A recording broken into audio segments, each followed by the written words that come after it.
Hello everyone and welcome to episode 28 of Red Dead Redemption 2. This actually looks like very similar to the beginning of the previous episode, I think. We also had Morgan leaning up against a tree.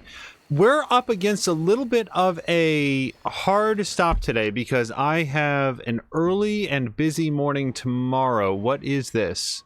A letter? Hold on. New plan. Not that I had a plan coming in here, but yeah, we definitely want to make sure that we have our autosave set before we read this letter. Do we think it's from Mary? So, also, it has not gone unnoticed to me that Arthur seems to have a little thing going on with Charlotte, and I'm all about it, I gotta say. Charlotte seems like she is taking to life out in the woods.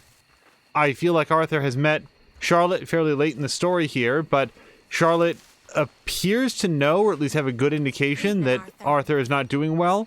She seems okay with it and showed him kindness and let him sleep in her bed. Well, a bed.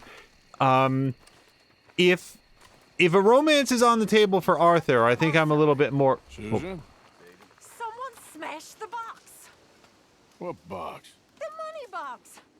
We'd had that for so many years. Why did they smash it? Well, I don't know. Look at this place. All divided. Everyone anxious and at each other's throats. I'm heartbroken. Yeah, me too. Me too. Anyway, I'll leave you to it. Whatever.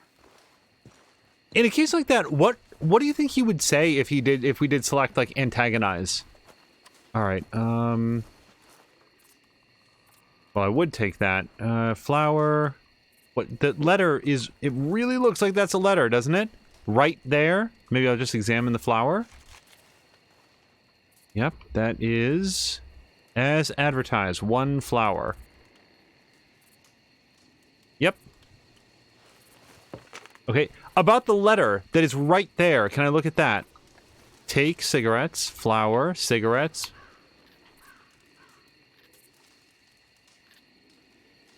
Bed. Is that not the letter? So, just so everybody sees, it's that white rectangle that is right there with writing on it that is marked as a letter, and I cannot seem to get him to key in on it. Hey, Uncle, can you grab that letter for me? Evening. Nope, he's on break.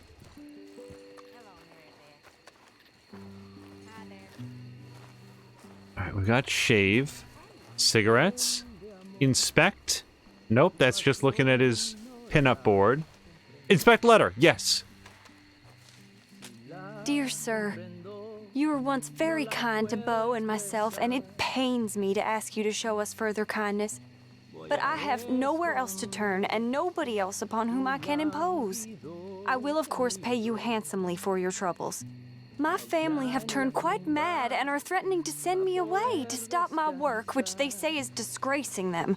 As if their history of absolute moral depravity, utter debauchery, and perpetual drunkenness did not disgrace them enough.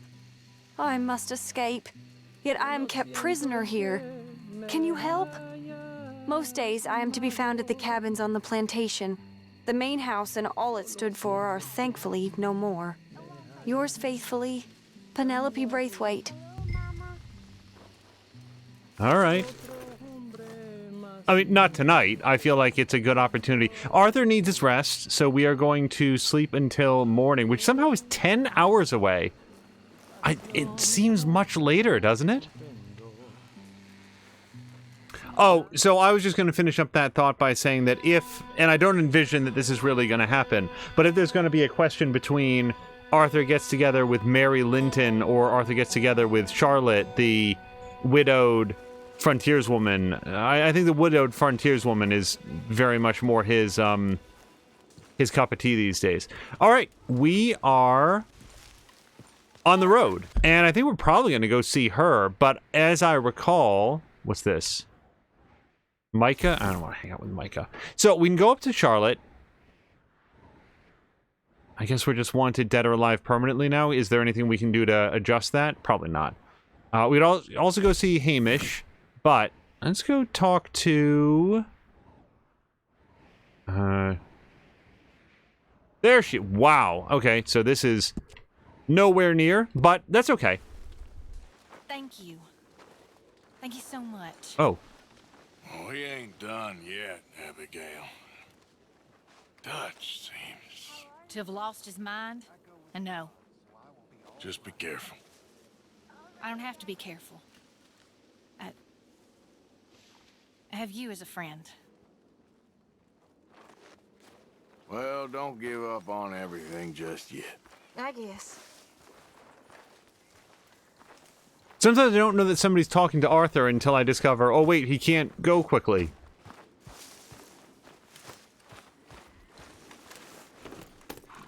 Alright. Yeah, this is gonna be something of a ride, and I know that Arthur's underweight, so let's agree to keep one eye on the time. Should be nice and early.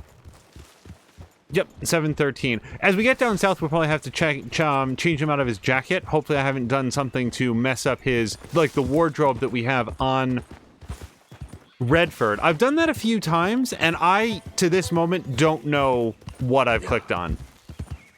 All of a sudden, he'll have, like, a different default outfit, and he'll be missing access to either his summer wear or his, like, regular jacket wear. I don't care what the story is, lady. You're going in. Please, get me out of this damn thing! Don't tell him. He's a bad man, but I was no part of it. You know, it's generally my policy to stay out of the way of bounty hunters, because I want them to stay out of the way of me, but that woman actually sounded, based on her pleas, like maybe she was accused of having killed a guy that was hurting her, and kind of made me want to turn around and interact with that, but I don't know.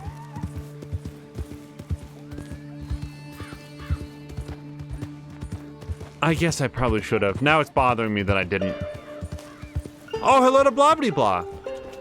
Yep. Blobbity-Blah, we've expressed this in chat a couple times, but I do hope that you will let Popolotko know that we're happy that from what we're given to understand, she is feeling better.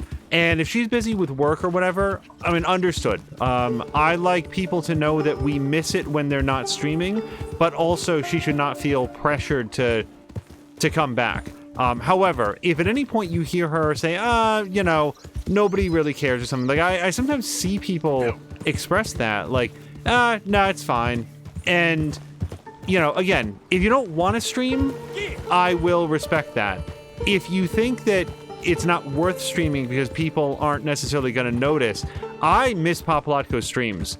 Tropico 6 and all of its predecessors were recently on sale here on Steam, and I remembered all of the great streams that she did of, I think it was Tropico 5, it might have been Tropico 6. Yeah. But regardless, the fact that she knows more about Tropico games than I know about Assassin's Creed games, and I've played all the Assassin's Creed games, so I really enjoyed listening to her describe all of the different changes from one Tropico game to the next, and which one has a great soundtrack and so forth. Yeah, missing Popolotko here on Twitch a whole bunch.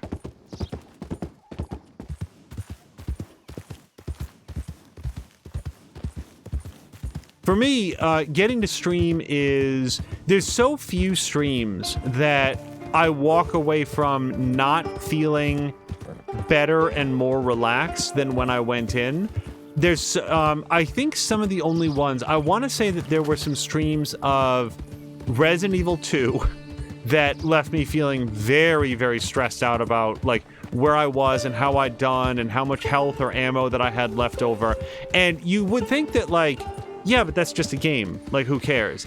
But if the game is successful at making you feel stressed out about your ability to continue, like a survival horror game, then it's doing its job. The trouble is, that's not always, fun.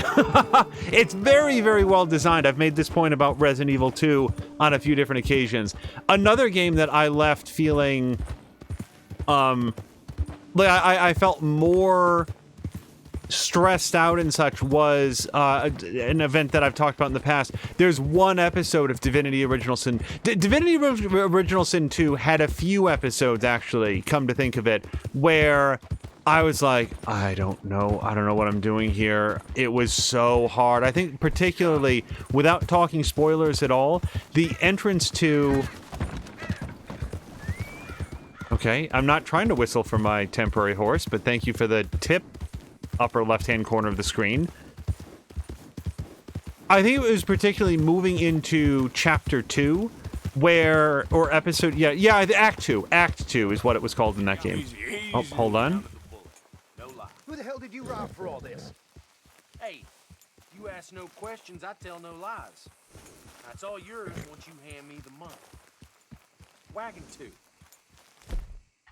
2. Those guys are wearing Confederate uniforms. I don't like them very much. Fine. Here it is. What we agreed on. Good man. Well, you keep on doing what you do best. If you need more, just come along back.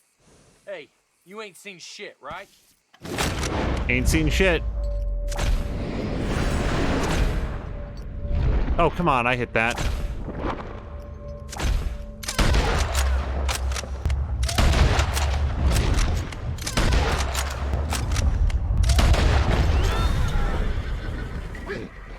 Don't need more guns in the hands of those fools. Exactly what I was thinking. Now, return this wagon to a wagon fence for a reward. Now, that's not why I came here, but... Drienne, thank you so much for the lurk. I hope I... You know what? If I get negative points for looting Confederate soldiers, I'm just going to take the negative honor points. Oh, I suppose I could have just shot the dynamite, but then again, I wouldn't have a wagon or that horse. Here's the thing, that horse didn't do anything wrong. Would have saved me 4 bullets and a bunch of deadeye, but would have cost me my animal rights record. Occasionally, accidentally shooting dogs.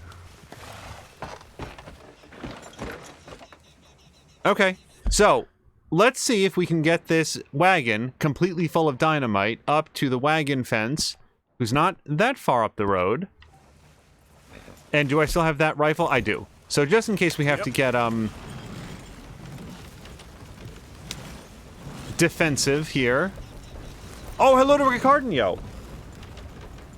Ricardinho is... Ricardinho says that it took his phone 13 minutes to say that we were streaming.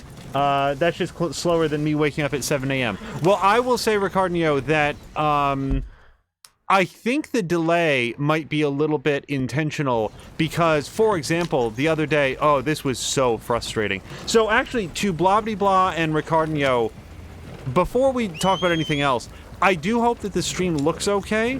And the reason that we'd be concerned about that is that on Tuesday, we tried to stream Little Hope. And much like the week before, the stream started out being super... Okay, it didn't start out this way. We had some stability problems with the stream, where it got very, very hitchy at one point. It was very unstable. I'm going to stay on the road. I do not like crossing into dead or alive territory while driving this wagon, but I like it slightly more than I do going off-road with a wagon full of high explosives. Blobbity-Blah says... Okay, Ricardinho says it looks wonderful. Thank you very much. Blobbity-Blah says the notifications are completely broken. Sometimes it sends me info about a stream hours after it starts. Yep. Go. Drienne says it's why I do a stream cooldown. Those alerts are so late. Oh, okay. Countdown, not cooldown. And Ricardinho says, yeah, for me too as well. But yeah, so hours is ridiculous, but what I was thinking is that on Tuesday, we had to start that stream, I think 3 separate times before we eventually gave up. I will put it out there to people in the world, either in chat currently or who might watch this VOD later on. Little Hope is a fascinating multiplayer game. We appear to be unable to finish it. We tried multiple different tacks on Tuesday, and without giving away anything in the story at all, it shows that, when we load the game, it shows a brief cutscene, and then the game just immediately desyncs. And I don't even think I could finish it single player if I was inclined to, which I'm not. But it's a multiplayer save, and it doesn't seem to allow for any other way to proceed. And I don't know what to do about that. Ricardo says, I see someone who just went online for me, catching them, hold on. I see someone just went online for me, catching them to tell me who we're raiding to. Okay, cool. I also saw that Ricardo got himself signed up as Brian. I'm going to get Brian's numbers incorrect.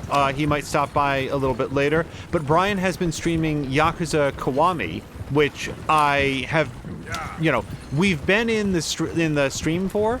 I have made a point to have him up on my screen, rather. My producers had him up on her phone, and the reason is that, A, we like Brian a whole bunch. He's a very loyal viewer, and he will get so many more... There's so much more visibility once he crosses the line to be an affiliate, and I would like to see him get to do that. So, if you are in the mood for some Yakuza action, I think he's specifically playing on a PlayStation 4, you can find that on... So here's the only issue. I don't remember his numbers. It's like Brian 204088 or something, but I don't remember specifically. Okay, you might want to keep the dog away from this. These are not sticks for him to chew on. Got something here for you. Yes, Ricardo just, I think, became his 50th follower. Ain't this a lovely little thing? Deal. Don't spend it all at once. So, $50. So long. $40. I kind of feel like the dynamite was worth more than a regular wagon. Yes, but Ricardo, thank you very much for helping out Brian, and hopefully people will... oh, wait, he's also a regular fence. Wagon fence and regular fence. Sorry. Just hop on over here, and it looks like there's something happening just beyond this place as well. Been a while since you were through here. That is very true. So, let's sell... Nope. Silver pocket watch, emblem ring, gold pocket watch, platinum band. I'm gonna sell any of the cards at all.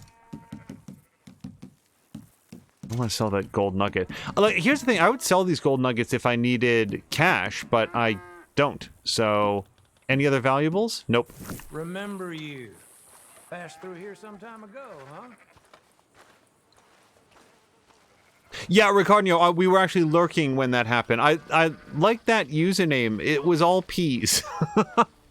I wouldn't give any guesses as to how to pronounce it, but it was... I saw you pop in and say that, and that's very cool.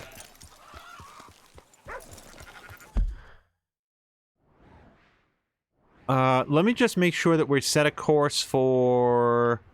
Yep, Penelope again. I didn't need the money. I just wanted to see if I could get that cart of explosives there safely. So, one of the whenever I sort of like shout anybody out, I do like to just mention why I like them, that it's not just, this person was nice to me. Papalotko does really, really good art streams. Like we talked about Tropico. I like Tropico because it's got some elements of design to it, where you're sort of like laying out the city or the town. It's the way that we think of city builders, like SimCity or City Skylines. Tropico is more of a community builder. I feel like there's like some industry to it, but every individual person is so precisely modeled, and your populations usually remain low enough that I think of it more... It's like larger than a town builder, but not quite up to the point of like, now you have like 100,000 people or anything like that. Anyway, Papalotko did awesome art streams, and I particularly liked it when she was doing a challenge. I don't know if this was with an online community or just something that she chose to challenge herself, where she would choose an animal, and then she would choose a theme, and she an element rather, and then she would make an animal. She would draw an animal based around that theme. And one example, I think the one that I saw her working the most on was this water bear. Not like a Oh gosh, now I don't remember what tardigrade. Not like a tardigrade, but an actual like big brown bear, but one that was like seeping water from its eyes and had like moss growing along its back, and it was so creative. The end result, and first of all, I thought that the end result was like a couple hours into it. I was like, this looks so good. But Papalotko wasn't nearly done and added so much more shading and detail to it. Those kinds of streams were the ones that I enjoyed the most, where she would like throw on some music. I wonder if it was like the DMCA situation that made her like move away from that. Oh, hello to Smiley's Playhouse. Yeah. Things are going really, really well. And I think, Smiley, you were there for at least the most of Mia's stream yesterday. I think that Ricardinho was in there a bunch. I know that Brian was in there for some. I know that Blobbity Blah stopped by. I think that was yesterday. That stream of Indigo Prophecy was so much fun.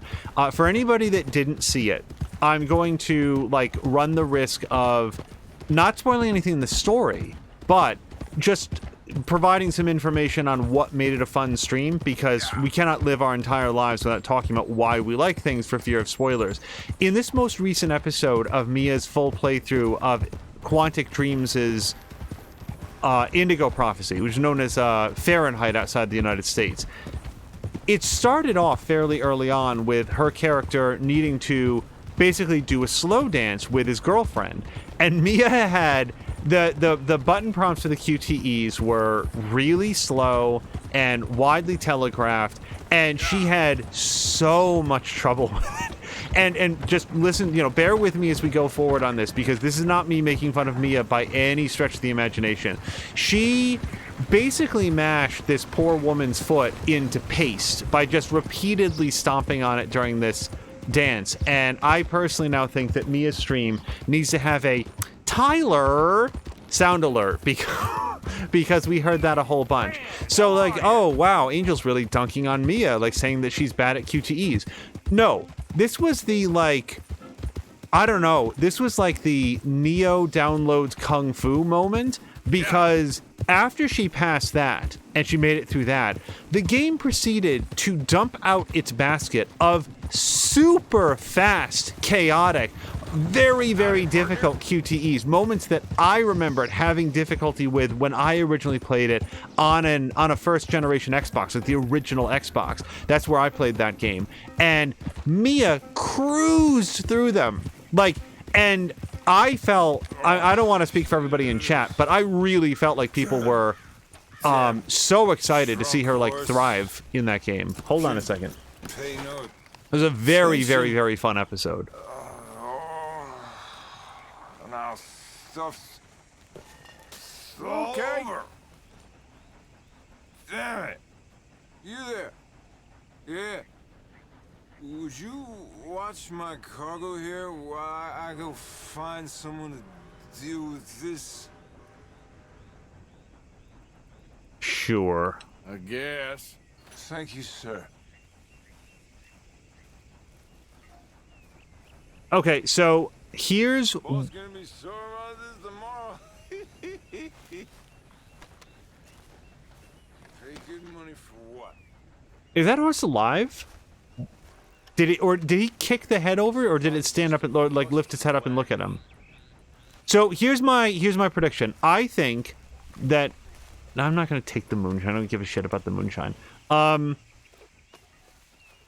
think that this is the game testing me to see how long I will hang out here. Like, will I stay in this area? Oh, wait, is there a letter here? Can I look at the letter? I don't... See, now I can't tell if that's not a letter, or if I'm just not standing on the exact right position for it. I'm not even going to take that gold pocket watch. I'm just going to stand here.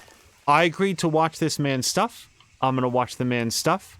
And if the sun sets... I'll tell you what. If the sun sets and then it comes back up, then I will leave. But I legitimately want to see if this is actually a quest where Arthur hangs out here. I'd like to sit down. That's the only thing I'd like to do.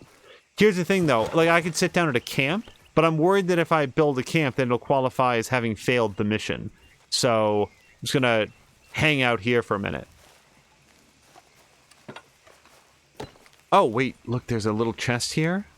Can I open this? I can loot the lockbox.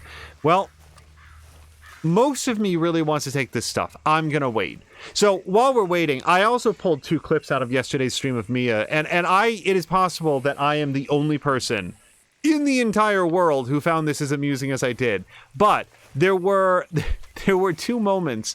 One of them was, okay, so arguably this might be a very, very slight spoiler, but I'm like, it's not really about the story. During one section, Mia was supposedly putting together some evidence, but her character was getting more and more and more stressed out. And in Indigo Prophecy, when your character gets too stressed out, they either they become incapacitated and are unable to continue in the story. And in Indigo Prophecy, unlike most other David Cage games, when that happens, it is game over. It's actually like game over, and then you have to reload, which is a design that David Cage moved away from with his very next game, Heavy Rain. So Mia's trying to avoid the game over, and her character's getting so stressed out that she's like, you know what? She's got a friend outside this office. Like, she's working late, but there is actually somebody else here who specifically said, hey, if you're feeling, if you need somebody to talk to, why don't you come by my desk? So Mia was like, all right, I got to do something for her. She's getting all like wrecked down. So she went out, found this guy's desk. He's the only person in the office. Stepped up to him, and the character said, "Oh, hey, hey, how's it going?" And he immediately looked up and said, "You know, I'm kind of busy with work. I'll have to talk to you later." And Mia, like, this was her last hope, I think, to save the character from, like, quitting her job. So Mia just has this brief pause, and she just, like growls under her breath, "Just fucking useless." Oh, it was so funny. I earnestly don't know if I'm supposed to stand here. Is there something down the road there? I kind of see something that looks like a square right there. The other thing that I might want to talk about, and it would be better if Drienne was here. I'd rather bring it up when Drienne is here because the topic has sort of come up between me and her. So, the topic had come up between me and Mia, and then Drienne was also there, so it would have been... Oh, wait, is this him? Nope. No words of kindness for the spilled moonshine, though. So, me and I had been talking about Indigo Prophecy and how, as far as I'm aware, this is my perspective on it, Indigo Prophecy is the progenitor of the narrative game as we know it. It was the first game that I played, or at least the earliest game that I played, that focused on story over gameplay, where your decisions and your actions are more about shaping the story than it is about overcoming a challenge. And yes, there are challenges in Indigo Prophecy, but they're more about passing a quick time event that is used to advance the story, or about overcoming a character's, either accomplishing something socially or anti-socially. And if I can give one example, one of the characters in Indigo Prophecy is, I believe, claustrophobic. I think that's her deal. It's either claustrophobic or afraid of the dark, and I think that it's claustrophobia, if I remember correctly.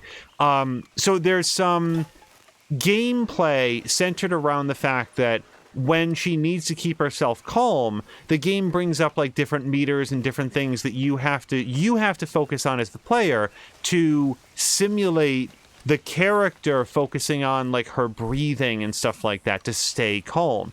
And that's the earliest game that I played. I don't actually remember.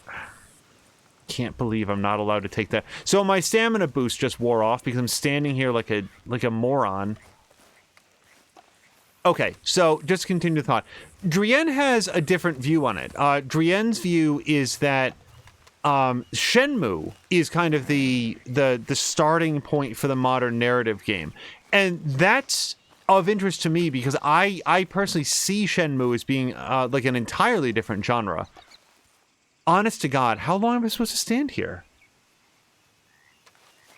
Like, I can fill this time talking. I'm just highly cognizant of the fact that, like, this is absurd. This is ridiculous. Anybody that walks in here right now is going to be like, hey, I thought this was a Red Dead 2 stream, not a Talk About Indigo Prophecy stream. This is not gameplay. I'm just standing here. I'm going to leave. My curiosity about this is not worth this, yeah, I'm going to leave the gold pocket watch. I'm going to leave the moon. I'm not going to take anything at all, but I'm not hanging out with this guy. I've changed my mind. We'll still talk about what I wanted to say, but we'll do it while we're riding towards some kind of actual gameplay, because this is absurd. Yeah. If I get in trouble or whatever, and also, what was this square over here? It better not have been that drunk fellow. Was it the drunk fellow? Are you kidding me?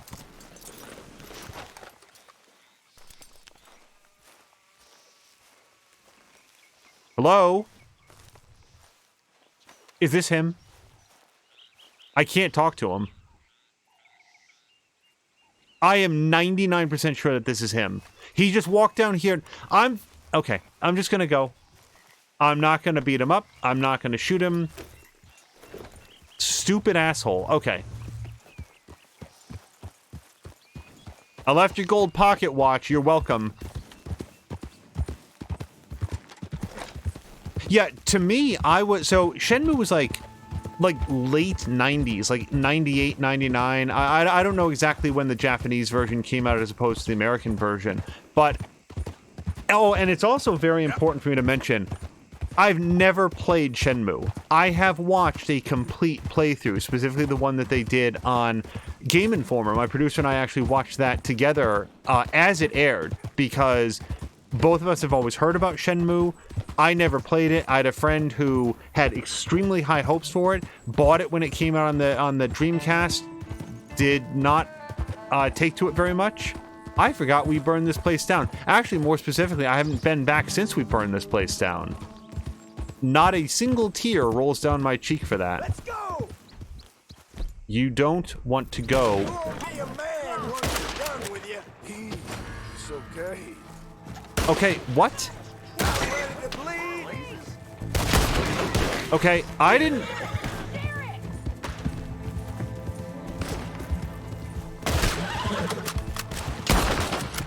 So I'm gonna have to go, because I don't think that I can do a quest while I'm wanted like this.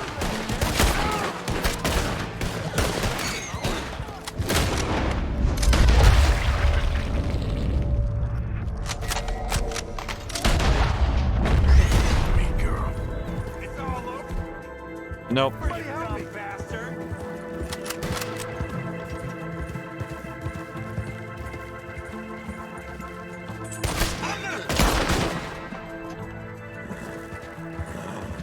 Oh, stamina core is empty. Hold on. We can do something about that. I've got plenty of classic oat cakes. Yeah, look how good that is for her stamina core.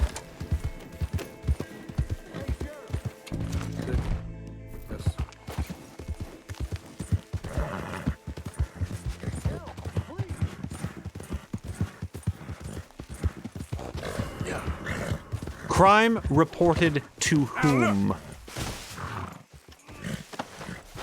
What the hell? Okay, I am hog tying, for the record. Can anyone help me? Anyone? Alright. He's not witnessing nothing anymore. So I guess we're just gonna stay outside the wanted poster. I don't know if they want Arthur Morgan or unknown assailant, but just hang out here. Peace and quiet. Yeah, my point is, I would have called Shenmue the progenitor of the open world game, because to my memory, that came out before Grand Theft Auto 3. That came out before, like Grand Theft Auto 3 was certainly the big, like, hey, check this out, it's called an open world game. In terms of, like, other games that did something that was that big and open, I don't know of what would have preceded it, but Shenmue was certainly sort of like in that genre. I feel like if you take a look at Shenmue, like, envision Grand Theft Auto, but in a very, very small area compared to what Grand Theft Auto is and has, like, grown to become. Envision it without any map markers whatsoever, like without even a map for that matter. So you have to learn your way around town. You have to like listen to people and find other people and look at store hours and figure out where you're supposed to be and when you're supposed to be that.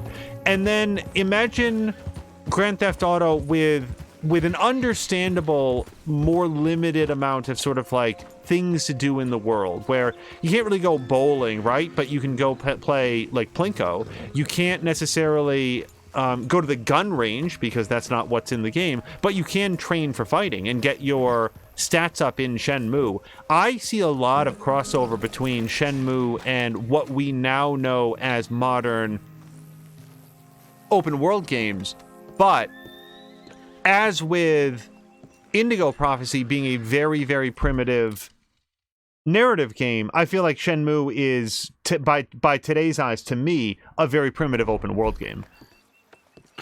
Oh, you came. You came. You finally came. I came. Oh, thank you, you lovely, lovely man. Calm down, miss. Oh, come on, let's go. We ain't got a minute to lose. They killed her. They killed Miss Calhoun. All Okay. she wanted was a better lot for women, and they killed her, those pigs. Oh, Who her. killed her? I don't know. My cousins, probably, or Beau's. Well, you met them. They're animals. Not even animals. Monsters. Monsters, if God had lost all his powers of imagination. Can you please take me to the train station? Beau'll be waiting.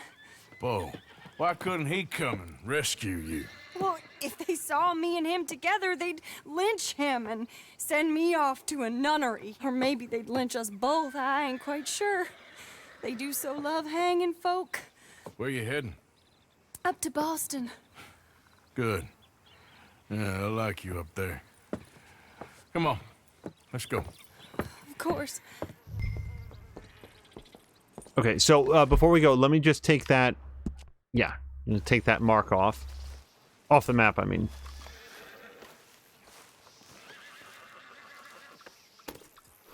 But yeah, I'm in like, your hands. Just get me to Rhodes Railway Station. Okay, let's try and get you a train.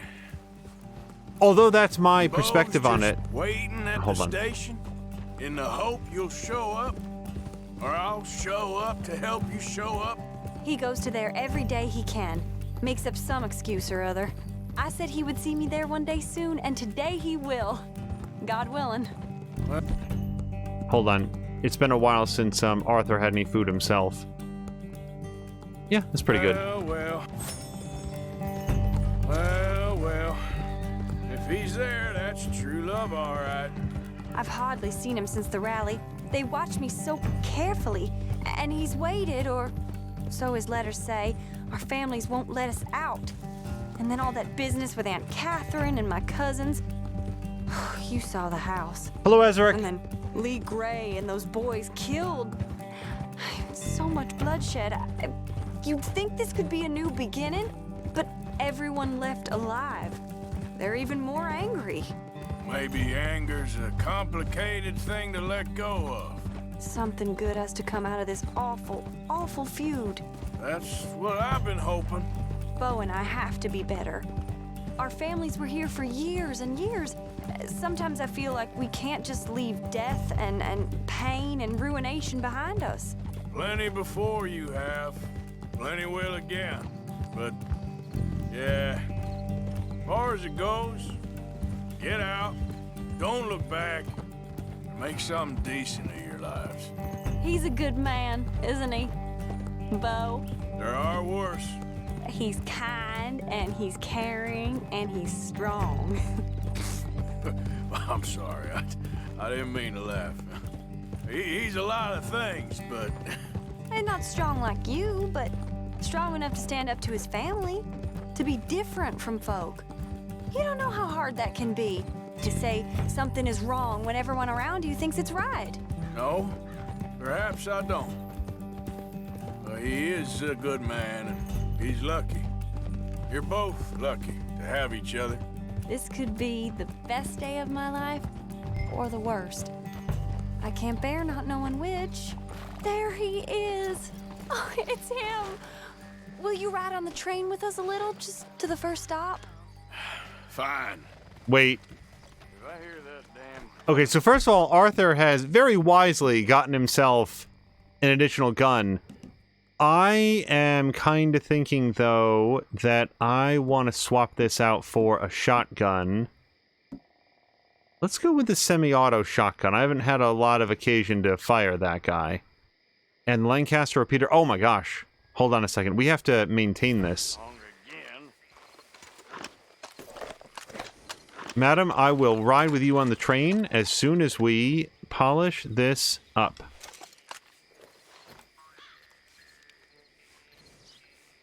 Yeah, Azric, I hope that you're having a great Wednesday so far. I gotta say, I was angling for the weekend come around like Tuesday.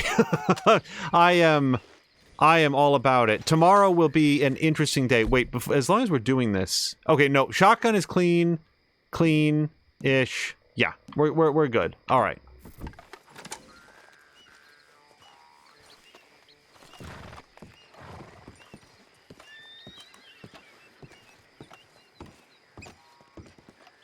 You came at last. You came. Give these two some space. My sweet, my best of men. Oh, I'm hardly a man at all. But I love you, Penelope Braithwaite. Sir, how can we ever repay your kindness? Some of them jewels would do just fine. Bo, Arthur's gonna join us. I think we need the support. Please, could you buy the tickets, dear Mr. Morgan? We can't chance being seen. Sure. Thank you. We'll meet you on the platform.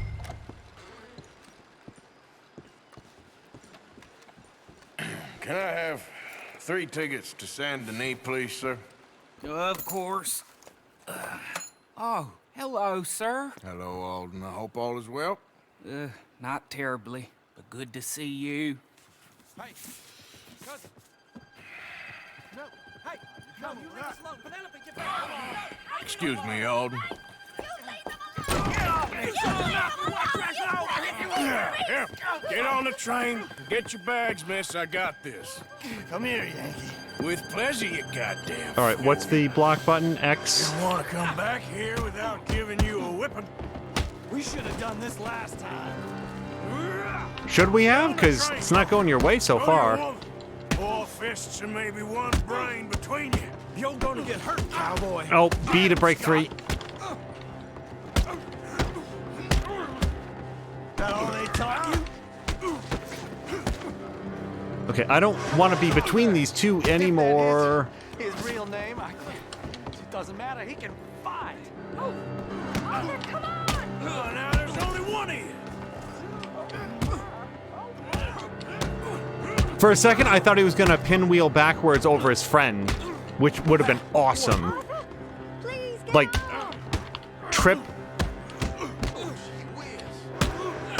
Can I punch him on the train tracks? See how tough he is then. Oh no, there's actually a train there. You got him. Quick, come up on the train.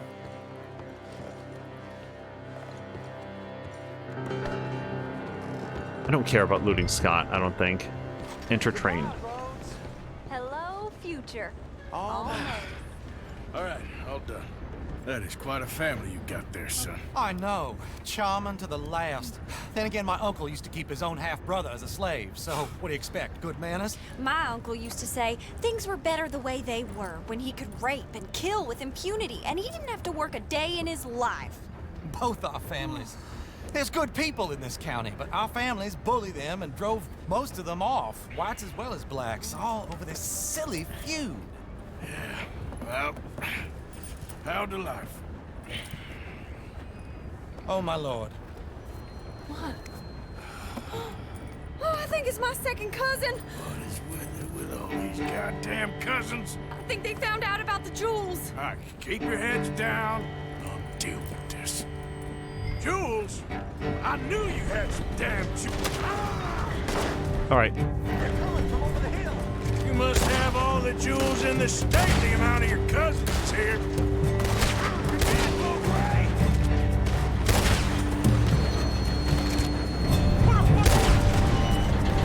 They're up the hill from us. Oh, man.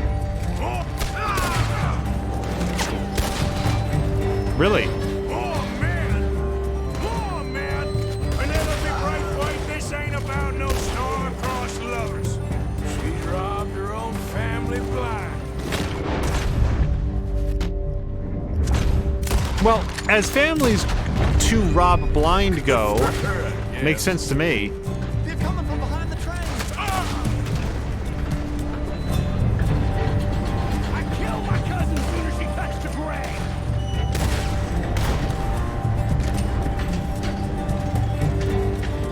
Woof. This feud ends here. I'm gonna kill you, bastards. Don't you sully a Braithwaite.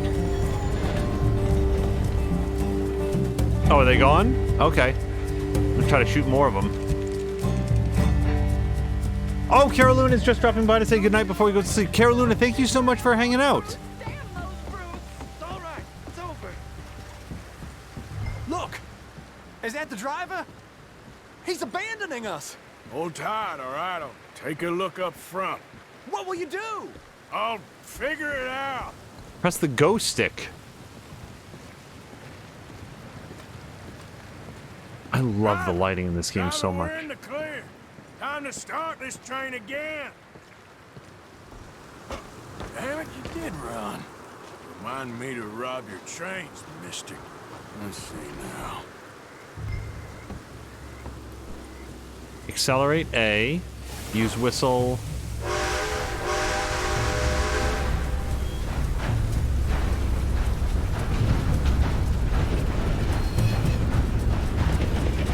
So right now I'm just holding down A. If I start going too fast and like go careening off a sharp turn.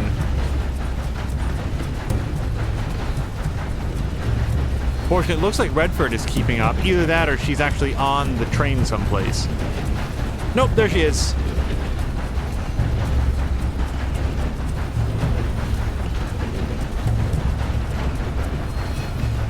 Oh my gosh, hello to Moo and everybody joining over. You're catching us for some Red Dead Redemption 2. I hope that it is nearly as much fun as you guys would have had watching It Takes Two. We were there and lurking and there to see what appeared to be the beginning of the music level. I assume that you guys made it much, much deeper in there.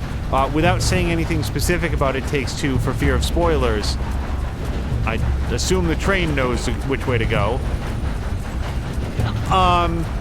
Isn't that game amazing? Like, the more that I've seen about It Takes Two, the more people that I've seen play it, it is so imaginative, and it has fantastical elements, but the way that it's put together makes everything feel like it could be a physical object. It is such a bright and vibrant vision of like an animated movie. It would be a real disappointment to me if they don't find some ways to expand that universe with like an animated film of it or something else. It's so nice and so heartfelt and so vibrant, and I very, very much enjoy it. So if anybody here has not yet seen I Moo Do You Moo 2 and Group V with their co-op playthrough, I highly recommend it.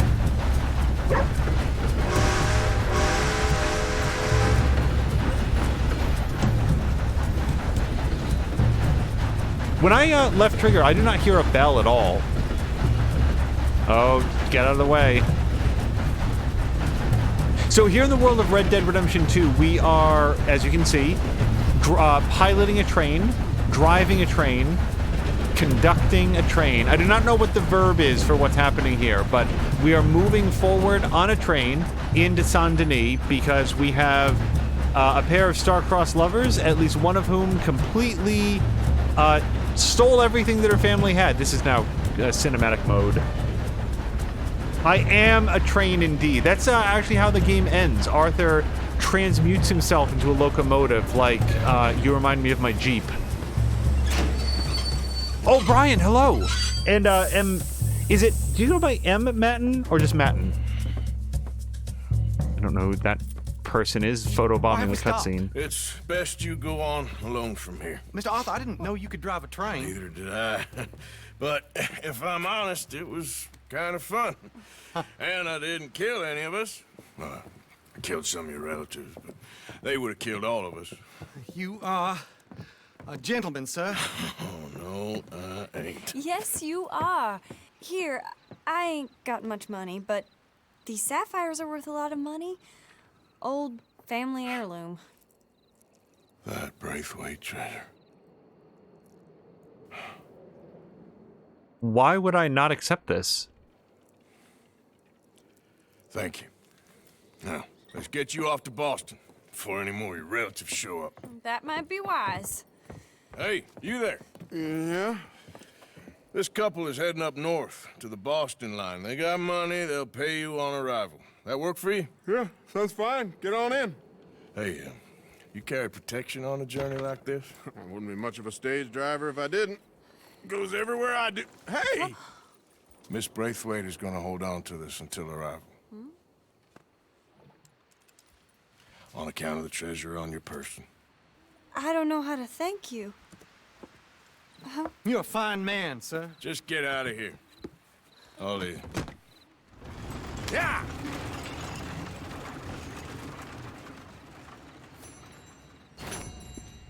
Do we? Wow. Hold on. Silver. That's more than I usually get. So, complete within 7 minutes and 30 seconds. The whole mission. Is that what we're supposed to do? Including riding her over to the train station? Because I do not know how that's possible.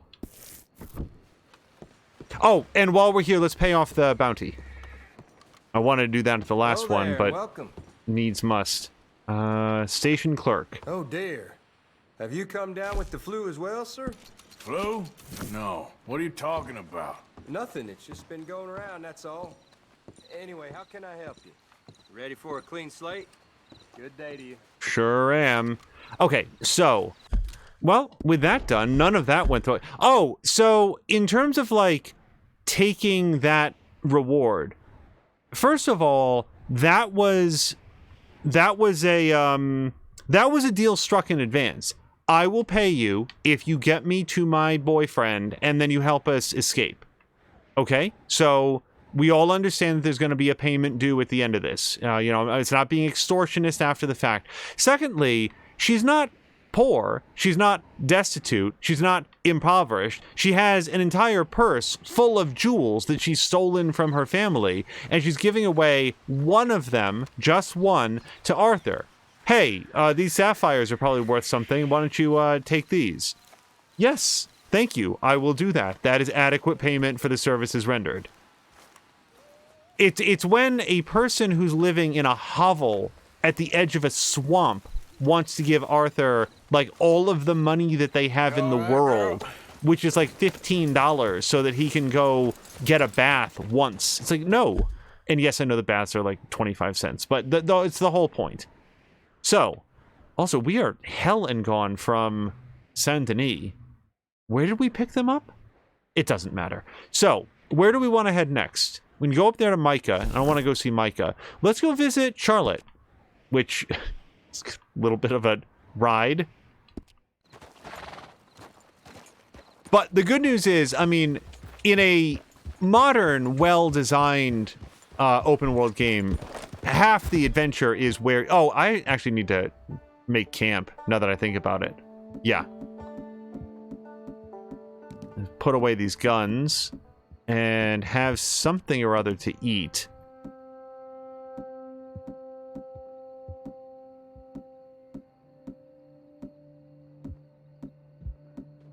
Oh, wait, this is all horse items. That's why I'm not finding any food. Plain venison. Yeah. It's good on-the-road meal. Yeah. What time is it? 3 a.m. Yeah. let's Jeez, make whoa. camp. Here's the thing with Arthur at this stage. If he doesn't get enough rest, he basically burns bright and fast.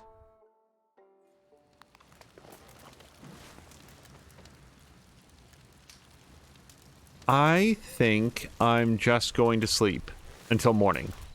And I'm not going to bother pitching a tent because it's only 3 hours.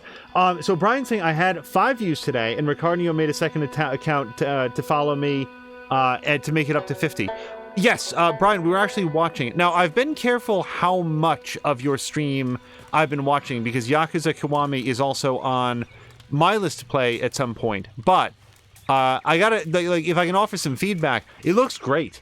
I mean, like, I would wager that your PlayStation 4 streams look better than some of the PlayStation 4 streams that I've done. I don't know what the difference is, but it looks sharp, it looks clear, the frame rate looks great. Maybe it has to do with, like, it's a remake that, you know, specifically makes good use out of the PlayStation 4 hardware. Sorry, I'm just trying to figure out.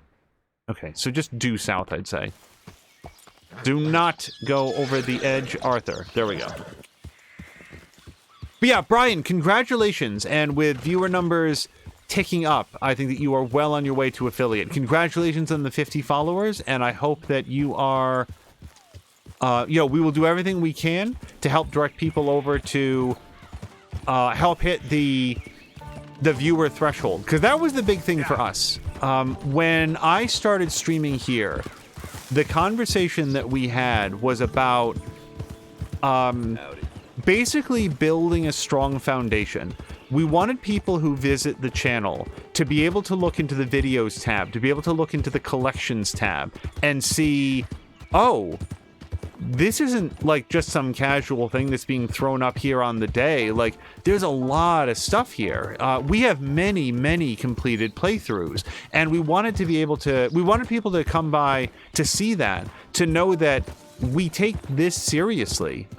We take the game seriously. We take the community seriously. The conversation, like, we want to, like, chill out and have fun, but overall we want people to know that we're in this for the long haul. So before building a lot of interactions with other streamers or trying to shout people out or draw a lot of attention, it was very much about sort of honing what we do. And I still feel like that was very wise, just because we have the opportunity to iron out some weird graphical issues or muting issues in certain streams, audio issues, and it's the ability to do that before you have people who are coming in and watching it and being like, oh, I'm not going to watch this guy, doesn't know how to, like, tune his mic or whatever. Now, that said, because we started off so small, the hardest thing to get to was the 3 viewer average, because, you know, nobody knew who we were, and we weren't affiliated and didn't show up, and we're playing some obscure games sometimes, you know, things that aren't all that popular. So it took a long time to get up, and as a result, when we're interacting with you, Brian, or Centrifugal Force, or Moo, or anybody else, we want to be able to be in your streams to help get those numbers up, because you guys are doing great work, and we want other people to be able to see that as well. And one of the ways that happens is, you know, you find viewers by having viewers, which can put you into a little bit of catch-22 if there's not, you know, people there yet. So yeah, happy to be in your stream today, happy to be in Moo's. Oh, and hello to Jab. Yep. And Brian is saying that he does have the 1 terabyte PS4. Yeah, the PlayStation 4 Pro. We did some streaming with that. The issue that I had with it is that when the PlayStation 4 Pro would stream, or even the original, I think we only ever streamed for the Pro. Did we do any streams on the original one? Really? Okay. Dragon Quest Builders was apparently on the original one. Point is, it would go through, it had sort of like a 3 or 4 second cycle where it would look good, just fuzz out a little bit. And then it would reconcile and look good, and then fuzz out a little bit. And it was sort of like this very gentle pulse that at least for me on my monitor, I was like, oh man, I would love to get rid of that. And we found some tactics that help with that, like when we did the first half of Ghost of Tsushima on the PlayStation 4, that we were streaming over to a PC and then streaming from there, which took care of that issue. But yeah, the PlayStation 4 Pro is definitely the way to go. I remember when we upgraded here, I had actually held on to the original PlayStation 4, with the expectation of like, hey, it'll be an extra system and a good Blu-ray player and so forth. Did wind up trading it in, but where the PlayStation 4 Pro was like, oh, it's more powerful and can run games at a faster frame rate and stuff. One thing that I feel like is underappreciated about it is that it also had a faster load time. And Digital Foundry has done some measurements on this, but the PlayStation 4 Pro loaded games noticeably faster, sometimes only by a couple seconds, but it was still noticeable over what the load time was in the original PlayStation 4. I'll also say, and maybe this just goes to what games we played, or maybe it's just the environment that it was in. There's this whole meme about how the PlayStation 4 Pro would spool up like a jet engine just all of the time. I don't know, man. We played Final Fantasy VII Remake. We played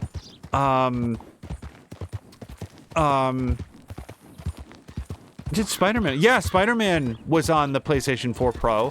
Trying to think of what else that we streamed specifically from that. I never really felt like the console was noisy at all. No more or no less than the PlayStation 5 or the Xbox One. It seems like a very well-tuned system. We're recording this episode one day before the release of Returnal. I will probably be checking out Returnal at some point, but it will not be anywhere near launch. We are fully stocked with awesome stuff to play, so... also, I'm a little bit confused by what genre that is. I thought Returnal, and this is probably me exposing my ignorance on this, I had thought Returnal was the one by, like, some ex-Dead Space developers that was intended to sort of evoke the same tone and stuff, but I've seen it described more recently as being kind of a roguelike.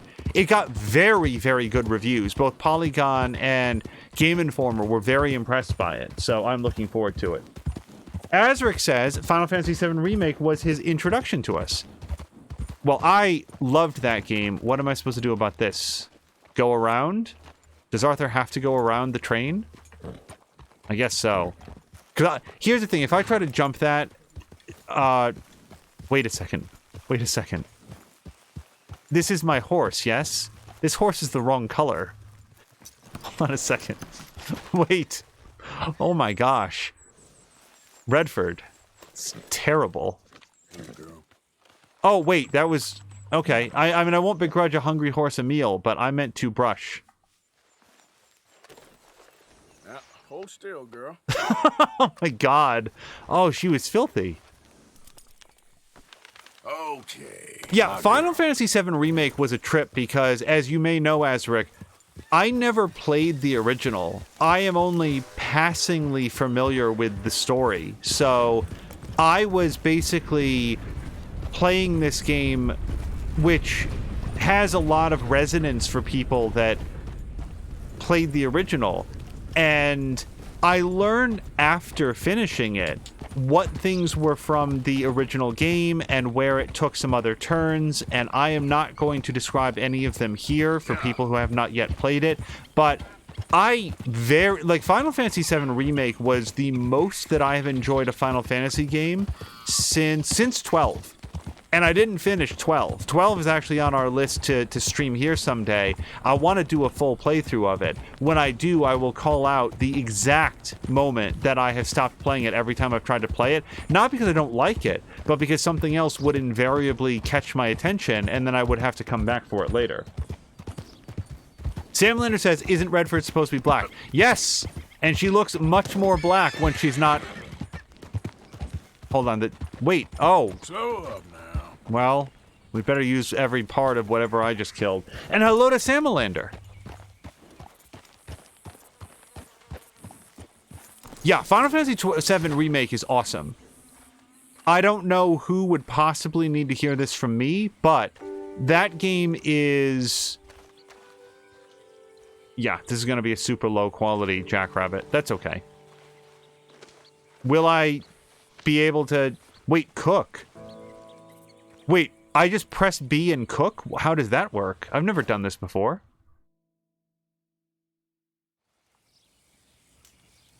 Does it just go straight to cook Jackrabbit? Yeah, look at this. I either never noticed that was a prompt, or it was never a prompt before. Eat. All right. I don't really need the coffee, but I'll have some.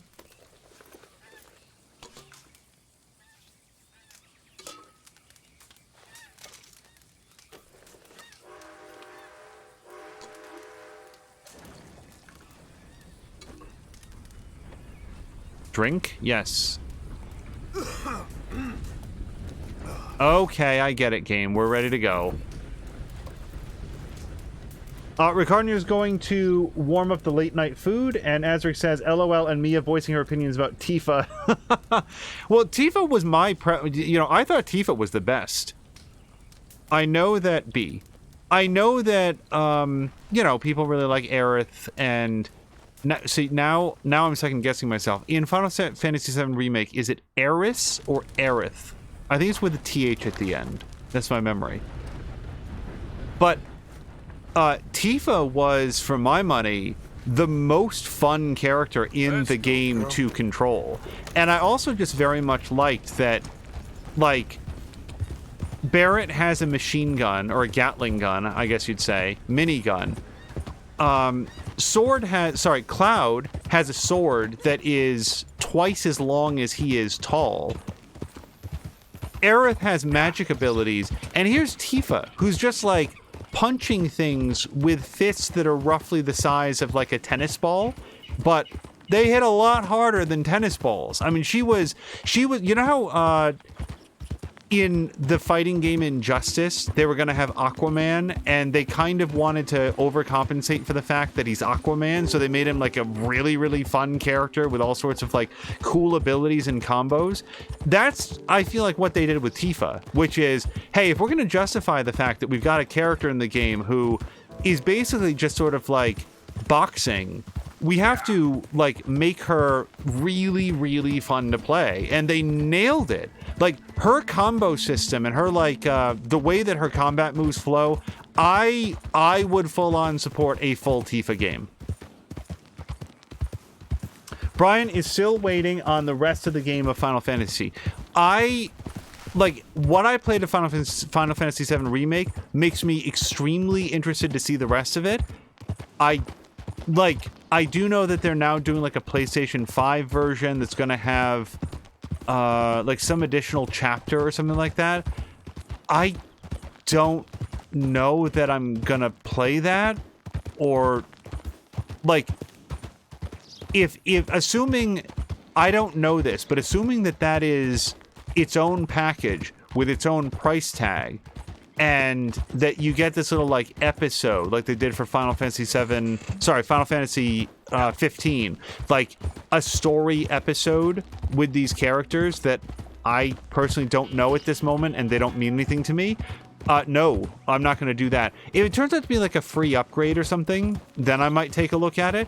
But as much as I like Final Fantasy VII Remake, I want Final Fantasy VII Part 2 Remake. I don't want like a little chapter. Hey, you there? Think you could help a lady out? My horse up and died on me, twisted my ankle something fierce. Think you could give me a ride? Sure. Yeah, sure. Hop on. Oh, thank you, sir. Thank you. You know Emerald Ranch? Mind taking me there? Sure. And this time, it's not necessarily this woman, but a very similar thing happened, and I failed the mission because I walked more than 3 feet from her. Huh. I raised that horse, you know. Raised it since it was just a foal. Losing a horse is hard. Sorry to hear that. Yeah, that horse did right by me. Better than my husband, truth be told. That fool, always complaining, but does he do something about it? Man barely lifts his hand to wave the flies away, aside from to lift a drink, of course. Marriage, for me, has been nothing but trouble. But Biscuit, he was a fine animal.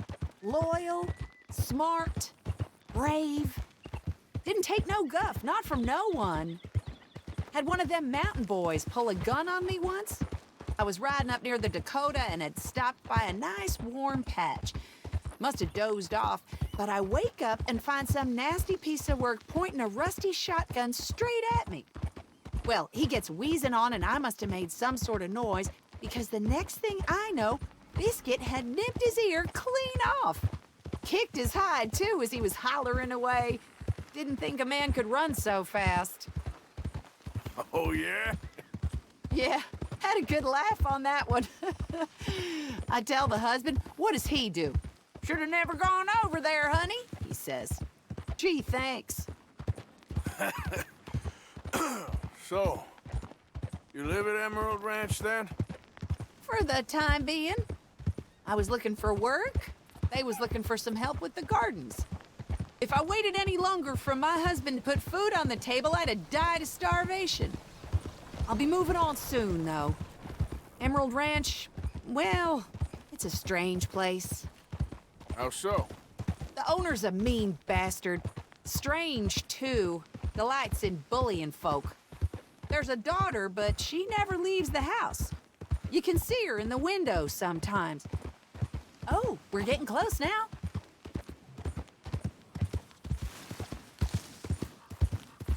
I guess we're getting close is where she stops her story. So Samalander Samosense was tingling that she ran over even though she had said that she had a twisted ankle, but we didn't get ambushed, so I feel like we're doing okay.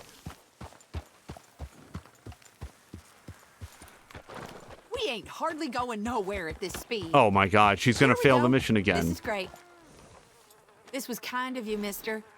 Please, take this as my way of thanking you. Let's see if she strides. Appreciate it. What a lousy day. No, she's got a little bit of a canter to her.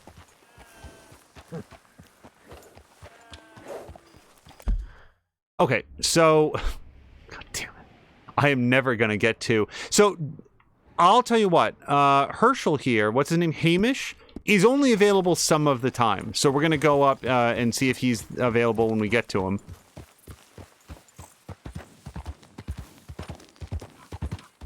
Jav asks, is she with her husband or is she a grass widow?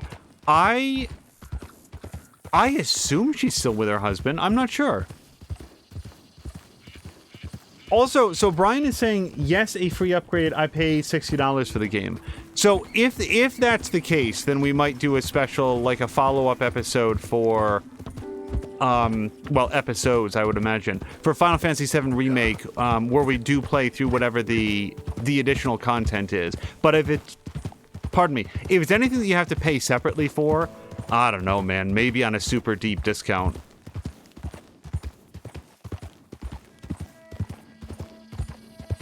I am very excited to see the free upgrades where they occur. I don't necessarily get angry if they don't occur, but I'm not inclined to repurchase PlayStation 5 versions of PlayStation 4 games, regardless of whatever they add, because for the most part I've played those games and I like them, but now I'm done with them.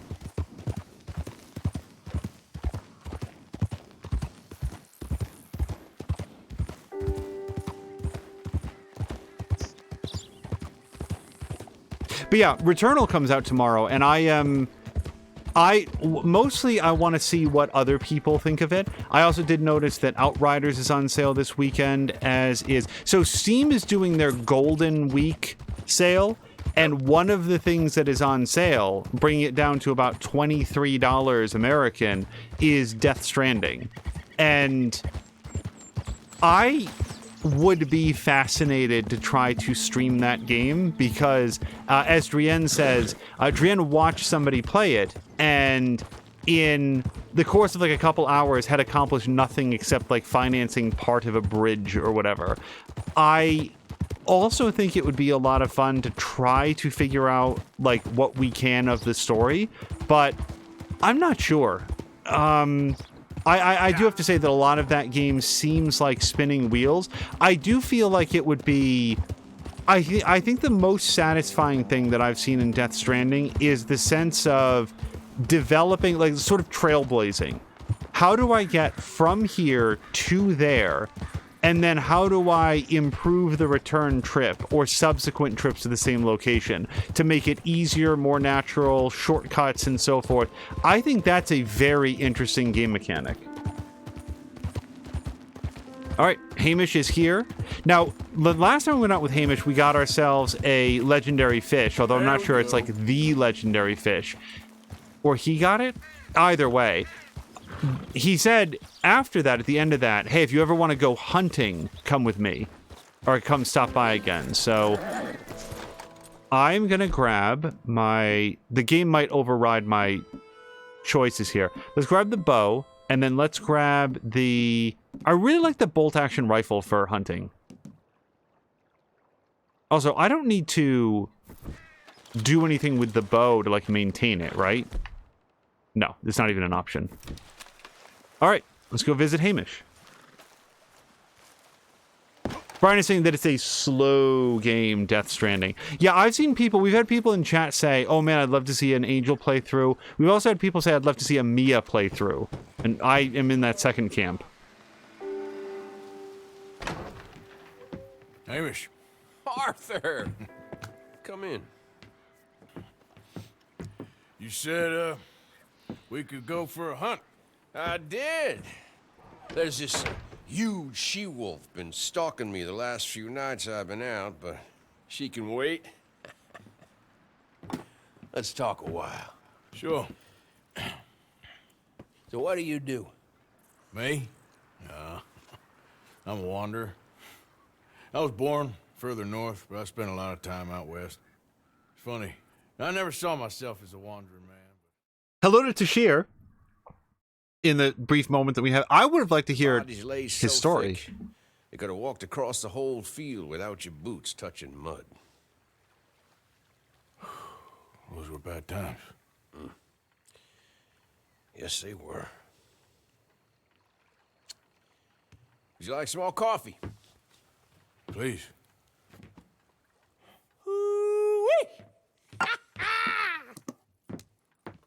What have we here? Yeah, she's right across there. That close. Oh. She's acting brazen. Come on. Let's mount up.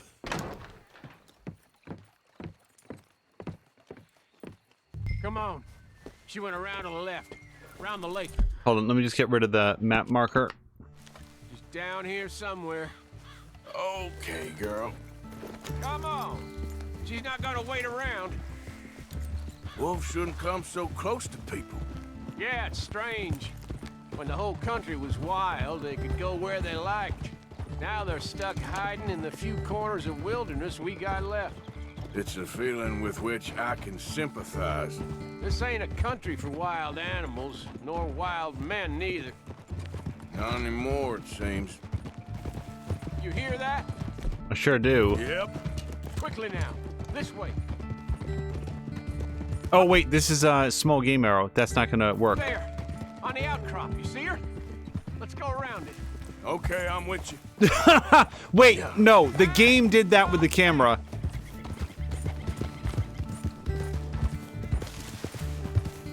Oh, I want to see what Jab says, but every time I take my eyes off the camera, he gets...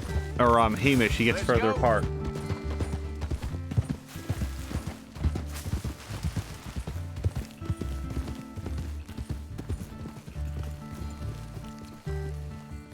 What we got here? Is that a fresh kill?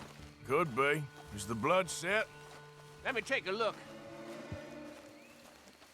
I feel like my bow is not ready.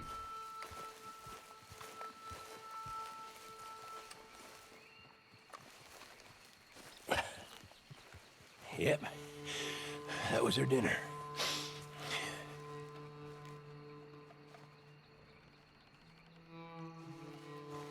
Now, where'd she get to?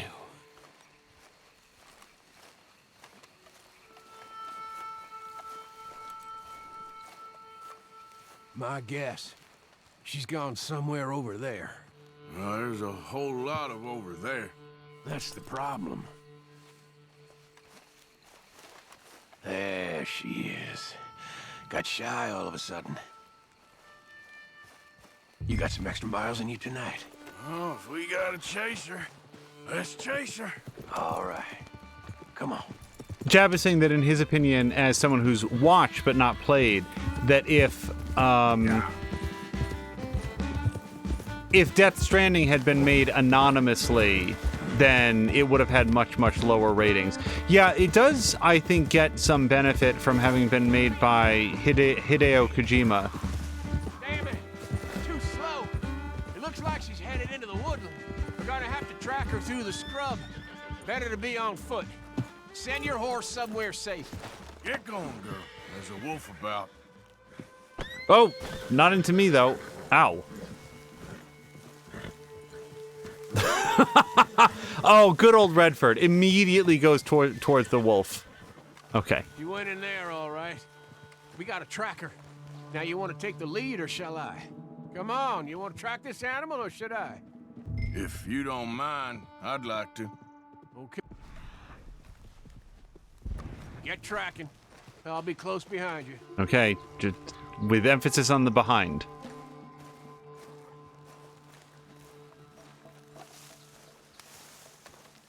Yeah, I find the premise, like the gameplay This way. loop of Death Stranding, interesting. That said, I have heard some things that I will not share here, that make me think that there's a lot of like there's some manufactured tension in there where it's like, oh boy, I'm really nervous, and then you sort of realize, oh wait, there's nothing for me to be nervous about. All right, can I move faster? Because I feel like Hamish wants to go. We heading down here?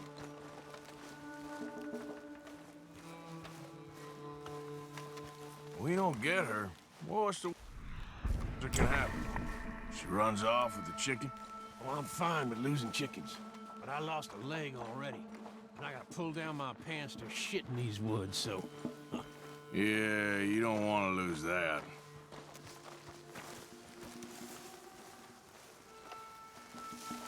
Jab is saying of Death Stranding, people were afraid to, I think, criticize it because they'd be labeled as not getting the art of it. Is that the she-wolf? Do I really have to? I can just shoot her from here. Okay, apparently I can't.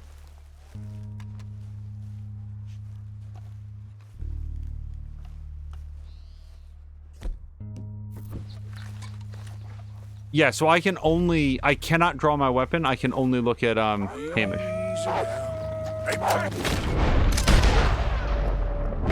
There's more of them. We've walked into something here. Yeah, I think it's called a pack of wolves.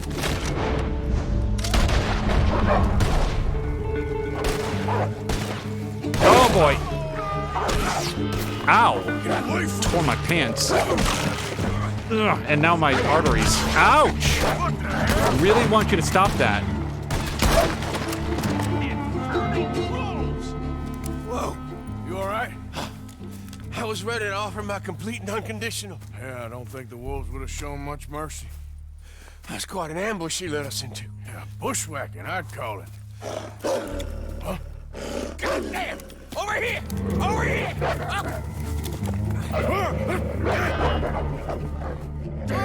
Cutscene Arthur is supposed to be better than actual Arthur.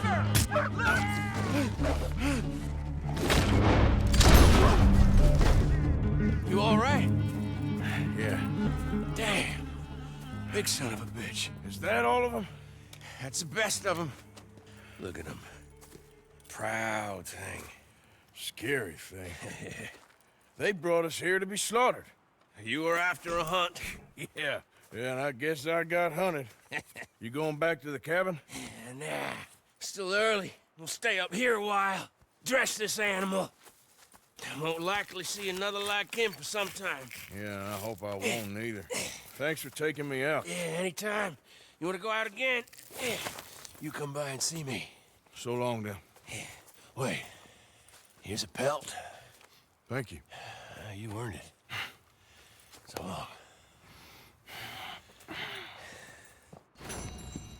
long. Not without my hat.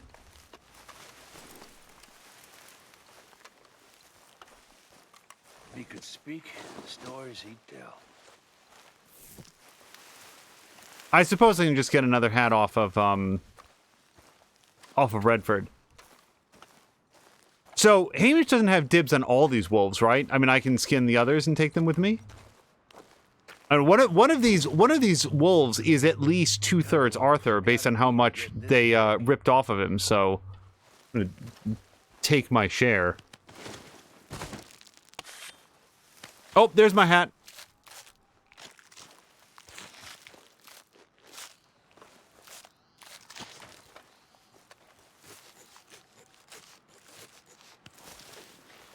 Hold on.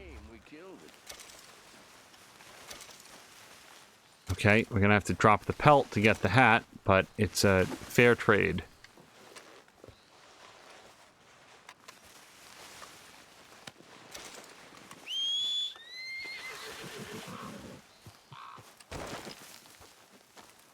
So I'm curious if anybody here in chat, like we're talking about like Death Stranding, which is sort of like a, you know, a little bit of an off-kilter game. I'm curious if anybody here in chat has played Shenmue or Shenmue 2.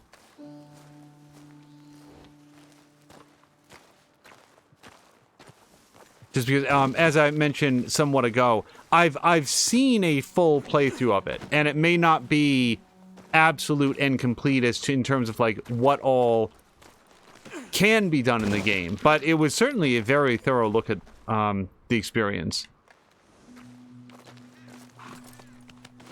Shh, girl, won't take long. And what I saw of it, you know, convinced me, okay, I am not, like, Shenmue is not for me. I would like to see Shenmue done... You know what? You know, I compared it a little bit before... Where on earth is Redford? A little bit before to, like, kind of like a Grand Theft Auto game, but in a much smaller environment. I feel like a more apt comparison would probably be Bully. Remember the Rockstar game Bully, which was not really open world, but sort of an open environment? I suspect that it's less... There's less acreage and less, what's it called? Freedom than in Shenmue, but I also felt like it was directed enough that at least I had a clear idea on where to go and so forth. Maybe it is larger. I don't know. It's sort of a school and a little bit of a town, if I remember correctly, where Shenmue is your house and a whole bunch of a town. I will say one thing very much in support of Shenmue. My understanding is that at least the first game, I don't know about the second game, but at least the first game has unique character models for every single resident in the game. And that is very neat. Skin. I don't think I'm going to bother bringing a pelt, like the actual animal back. Not unless I check the map and see if there's a trapper real close. Or a butcher. So, Tashir and Patikin are shortly going to be playing something... Oh gosh, I hope one of them is still here. Oh wait, perfect. Whoa, perfect wolf pelt. Hold on, let's mark this one. Redford, you come to me. I want this specific wolf. Tashir announced on Twitter that he and Patikin are playing something that I have never heard of before. So he is here. Tashir, the thing that you are playing on... I think you said next Friday, which I don't think is tomorrow, but rather next Friday. You and Patikin are playing... What's the name of it again?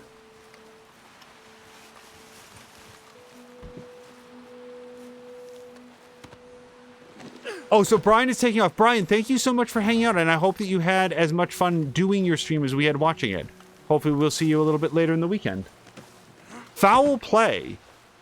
I don't even know what that is. I mean, the fact that you and Patikin are playing indicates that it's multiplayer.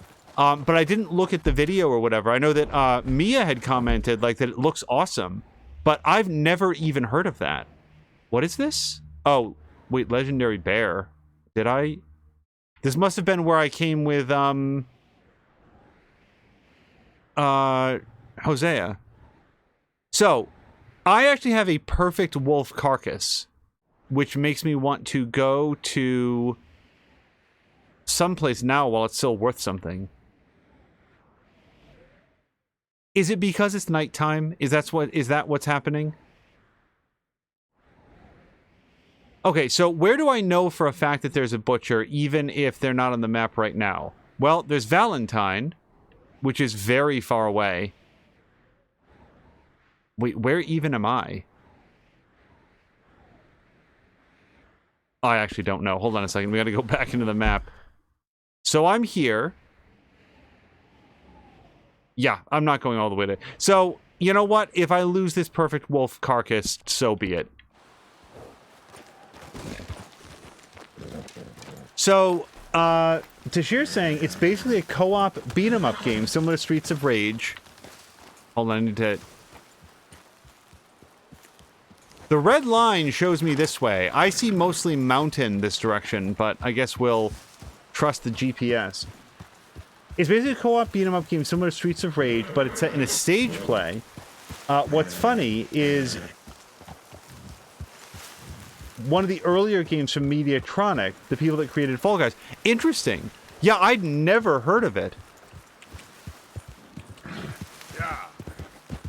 I think that'll be a lot of fun to watch. I'd really like it when you guys do co-op. I also enjoyed it, to share when you guys did that, the fighting game. It was like Fighting Game Saturday or something, where a whole bunch of you guys got together and played, Killer Instinct. That's the one. Okay. Anything to get around these rocks, please. Horse. Okay.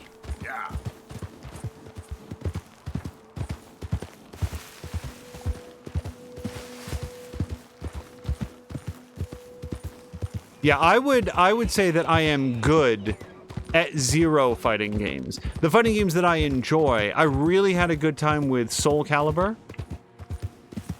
Pretty much every game in that franchise. Well, that's not true. I think it was like Soul Calibur 5 I tried, and was just like, boy, I'm not feeling it. I'm not having that good of a time.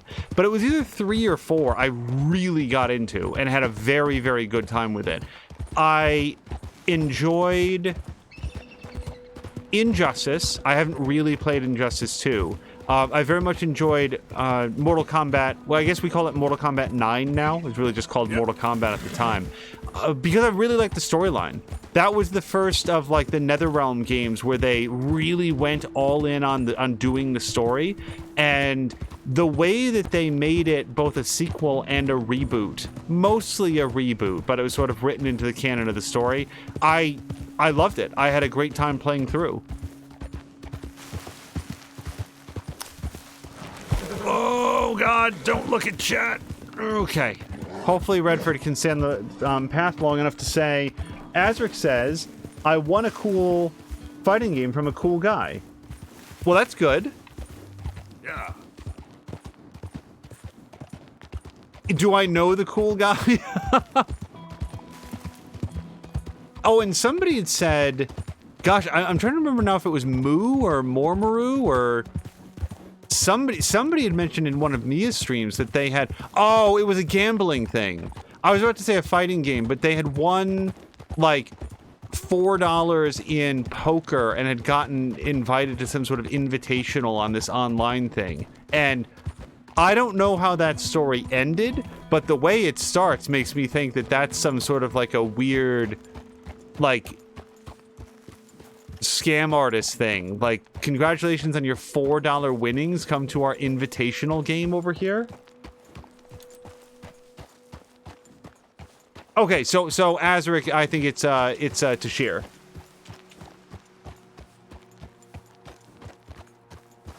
Well, that's awesome. If I can ask, which fighting game was it? And as Tashir says, all of the NetherRealm games are awesome. Yeah. here's the thing that I like about NetherRealm. If you are even passingly familiar with what we do here, then you know that I care a lot about story. And NetherRealm creates fighting games that care about their story. Story is a really important, integral part of every game they've made since Mortal Kombat 9, which as far as I know was the first game. I had never heard of them before that game. But, like, I like story. And if you put a good story into your fighting game, I will want to play it. If you put a good story into your Tetris game, I'll want to play it.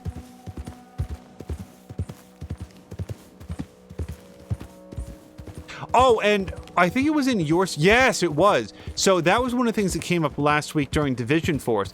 Tashir was talking to somebody who was either going to or had recently played Blaze Blue, like whatever the latest version of. And by the way, if it's supposed to be Blaz Blue or Blaz Blue, I don't know.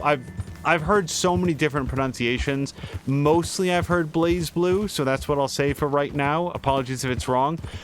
Blaze Blue is like, it's like Tekken to me. It is completely indecipherable. It strikes me as being a very, very technical game that rewards sitting down and really delving into the mechanics, both for whatever character you want to be your main, as well as every other player, so that you understand, every other character rather, so you understand how they operate. I would love to get like a really, really good player, and I'm sure that these exist online, but somebody like what's happening? Oh! Yep. No. I do not know why Arthur was looking over there, but you can look straight ahead. Eyes on the road, buddy. I'm not doing this with the camera.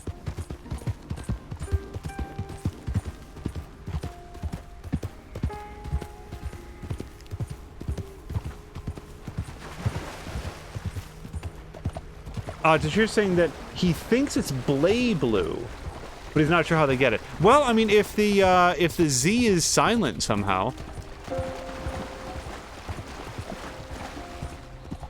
it's, you know, I know nothing about that, but it's similar to like how the letter J has a Y sound in, I think it's Spanish specifically.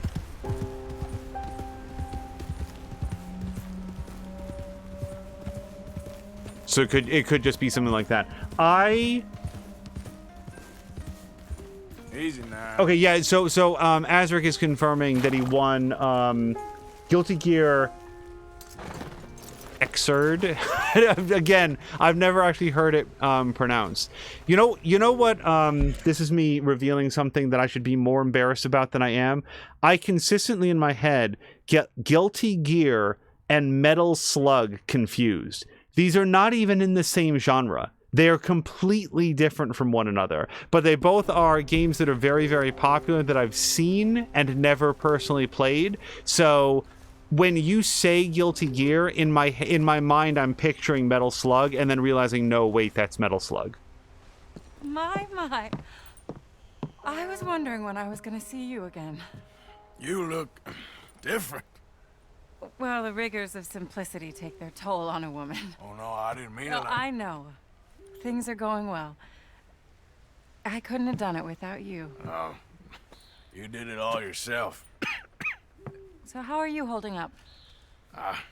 I'm still standing, which is an improvement on the last time you saw me.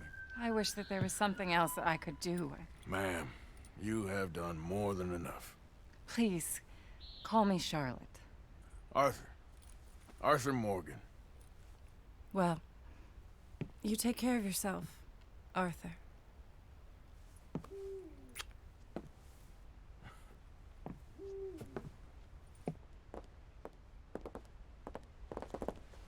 Okay. Please go on in and help yourself to anything you need.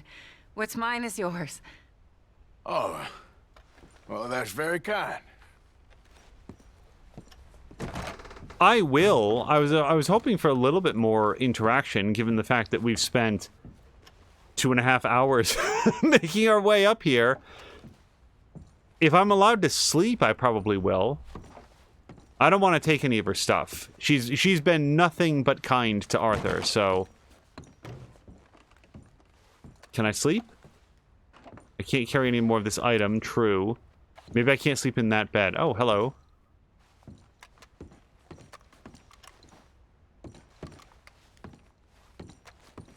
Wait! Wait, there's a picture or something to look at. Examine. Alright. Can I read that? Cal and Charlotte Balfour, 1893, Chicago. Yeah, that was well before they moved out here then.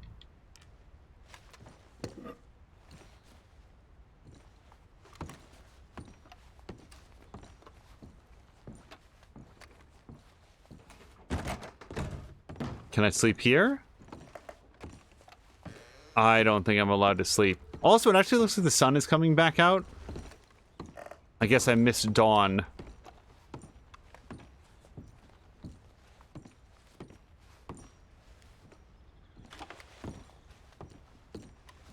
Why do you suppose there's a rope from that road, from that wall over here? It's not really enough space to hang laundry. What does this say?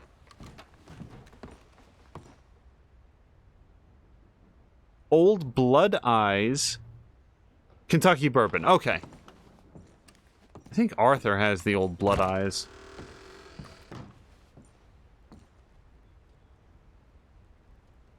So, Jab is saying that's great to hear, damn good show. There's enough content to do about 8 seasons if they want.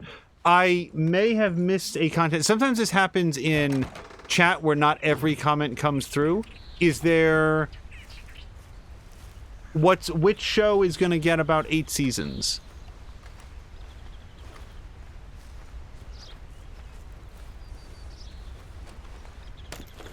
Also, I mean, she could have had this wolf.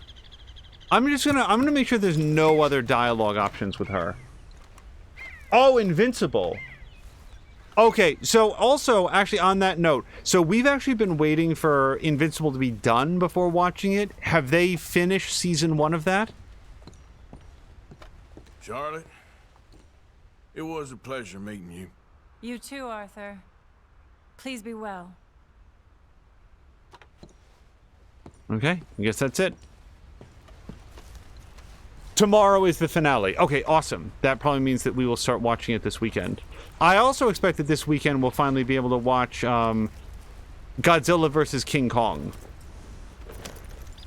And that will be fun to see as well. Okay, so that was a million years.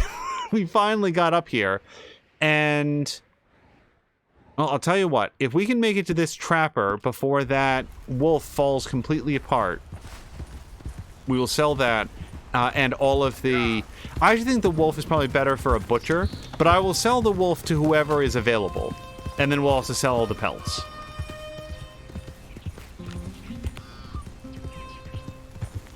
So if anybody's unfamiliar with what we're talking about, I will do my best to summarize a product that I know nothing about and couldn't spoil if I was inclined to.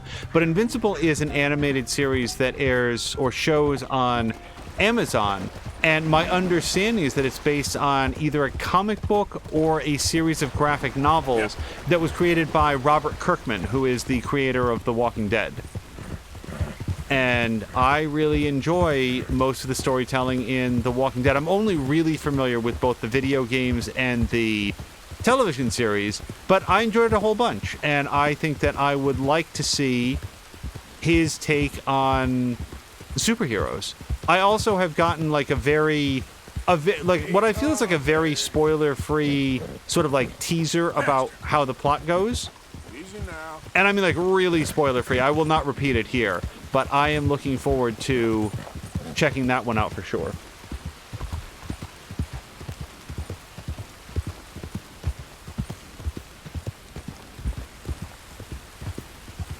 Tashir says that he'll be watching the final 2 episodes tomorrow of Invincible back-to-back. Like, you know what? I don't think that I would have heard about Invincible at all if not for Tashir and Division Force. Tashir was the first person that I ever heard bring it up, and after that I looked at it, and I gotta say, at first I was like, oh, it's animated. But the reason that it had that impact at first is that in America, animation is so often reserved for like entertainment that's aimed at a younger crowd. There's not as much adult animation as I would like to see overall. What is happening here? Hold up. Get back. Okay, it looks like a very stupid man. Whoa! Stay there. Come on. Any gun at all. Okay, then. Am I supposed to go after the naked jackass? You know what? Naked guy can stay where he is. We don't have to go after him. So Jab is clarifying 144 comic books. Yeah, let me like continue that thought because I don't want anybody to think that I have anything against the animation. When she was like, oh, Invincible, it looks really good, and then I saw that it was animated, my first thought was, oh, I wonder if it's aimed at sort of a younger audience. But after learning a little bit more about it, I was like, no, it's just that was a cost-effective way to do right by this story, because live-action superheroics are super expensive, especially for, like, somebody who looks a little bit like a Superman analog from the little, like, trailer that they put out. So hearing that it's out, that it's good, that it's got at least 2 more seasons coming out, I'm thrilled. I'm really looking forward to seeing it.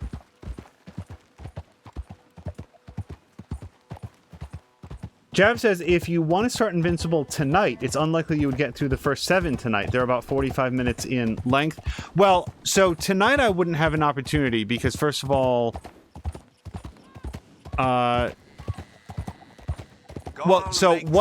what happens next is not next, but we have at most an hour left in the stream, and it might not, we might not even be able to go that late. And then tomorrow, an early day, and then so starting tomorrow and then lasting through at least the next 2 weeks, there's basically a lot of training that's happening. So the normal schedule that I would have in terms of like work stuff is going to be disrupted by the need to show, you know, new folks the ropes. And I think that that's very important, and I'm glad to do it. It's going to set a different cadence to the day, and it will be interesting to see how that influences the availability of... Hold on, I gotta get Redford something. I have a peach. Actually, on that note, I bet Arthur could use a little something too. I don't think I need plain venison so much as I just need something to bring that health core up. Oh, actually, you know what? Plain game looks like it's what ails the soul. Or what, cures what ails you, whatever. Jab is saying, yeah, and this is my sense of it from what little I know. Invincible is not child safe. Lots of adult content. Yeah.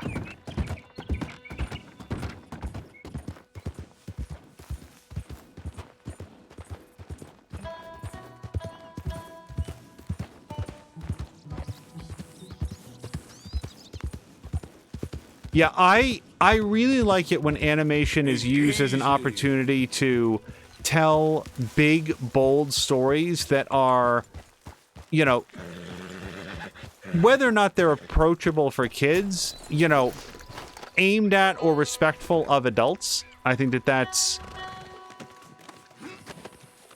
you know, that's nice to do. Looking to sell that? I'll look it over. So, what do you have for me? Well, right, mostly this.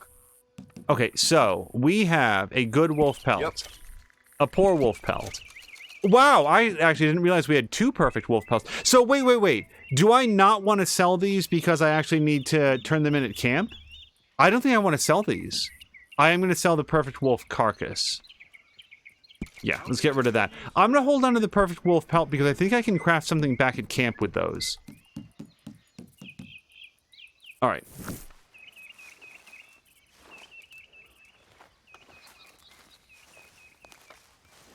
Thanks, partner.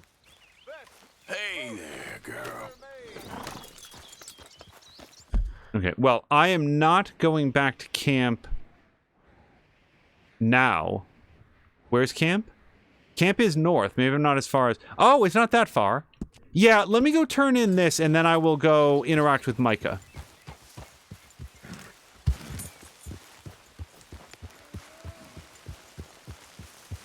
Yeah, just in my head, I think examples of entertainment products that really did right by animation, Gargoyles, which aired on Fox in my neck of the woods, but that was an animated series with a lot of like references to Shakespeare and Celtic mythology, Norse mythology. It had it's really a top shelf voice cast. I mean, Gargoyles was awesome, and it was exactly the kind of product that, especially in the era that it was made, would never have been created without the benefit of being animated. I mean, this was back when, you know, computer animation was very expensive and very crude, but traditional animation was available, and man, that series was great. I was also a big fan of Batman Beyond. You know, let's take Batman and make a future version of it. I never really got into like Spider-Man 2099. I can't like comment on its, you know, what was good or bad about it, but I really liked how Batman Beyond took this sort of Art Deco aesthetic of the Batman animated series and sort of like transplanted it into the future. So you got this sort of like tech noir look to everything. I'm probably not exactly using that phrase remotely like, but it had this very like stylized view of the future with a lot of like flat surfaces and maybe you'd call it brutalist architecture, maybe not. Not really cubular now that I think about it. Lots of like pyramids and stuff from what I remember.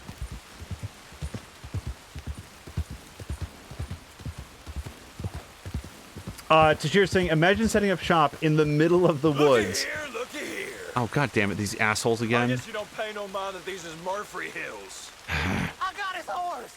He got your horse. Now get down off of there, boy. Real easy. You fellas are making a mistake. Easy. I hear you. I was wanting to kill you all along. Alright, I'm gonna have to deal with the guy. Yeah, hold on. Really want to shoot this guy. I really want to shoot him.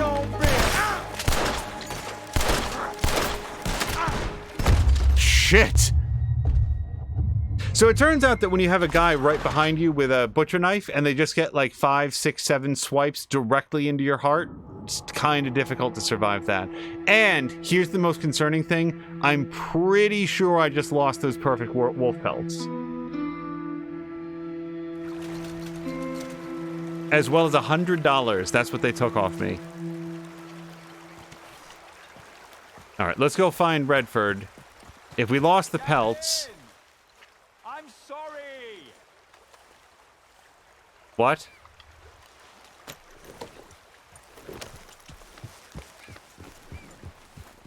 Hold on. Can't go anywhere without a hat. Gavin.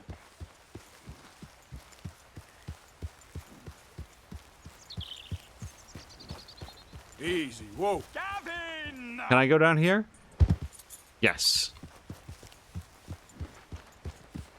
So, I know this guy is still looking for his friend Gavin. Gavin! I'm wondering if we're ever going to see Gavin ourselves, or if it's like a Mrs. Columbo situation.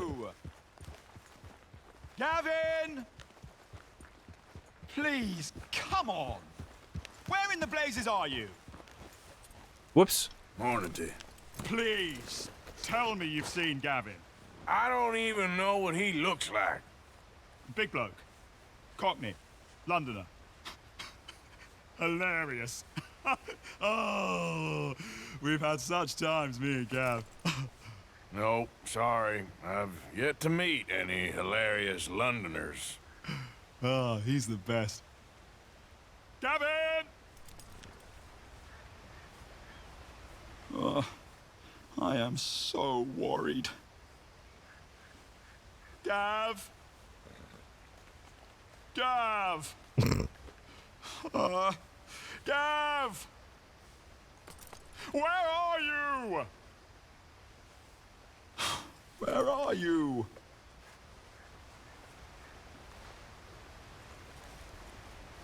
Okay.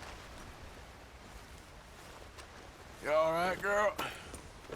This is a way to like follow that whole plot line through to some sort of conclusion. The last time that I saw that guy, I was like, I'm trying to figure out if Gavin is a human or like a dog or a stuffed animal or something. But here we got a description of him as like a big Londoner bloke who's very funny. So unless he knows a very funny European stuffed animal, he's probably a real person.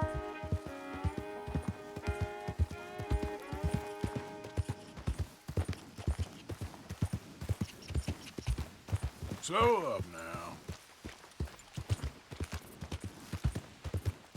Oh, and we also talked about, in the past about like Justice League. Justice League was a really good animated series back in the day, as was Justice League Unlimited. I guess what I liked about it is that it felt entitled to tell really big stories. If you're gonna put together Batman and Superman and Wonder Woman and the Flash and Green Lantern and Martian Manhunter and then in Unlimited, like tack on like all their buddies, all of their various entourages, like the Question and Green Arrow and I don't remember if Zatanna was in there, but like a whole bunch of characters. Then you've got to have big threats and big storylines to justify these characters hanging out with each other and needing to hang out with one another. So, yeah, I thought that Justice League was a really good series.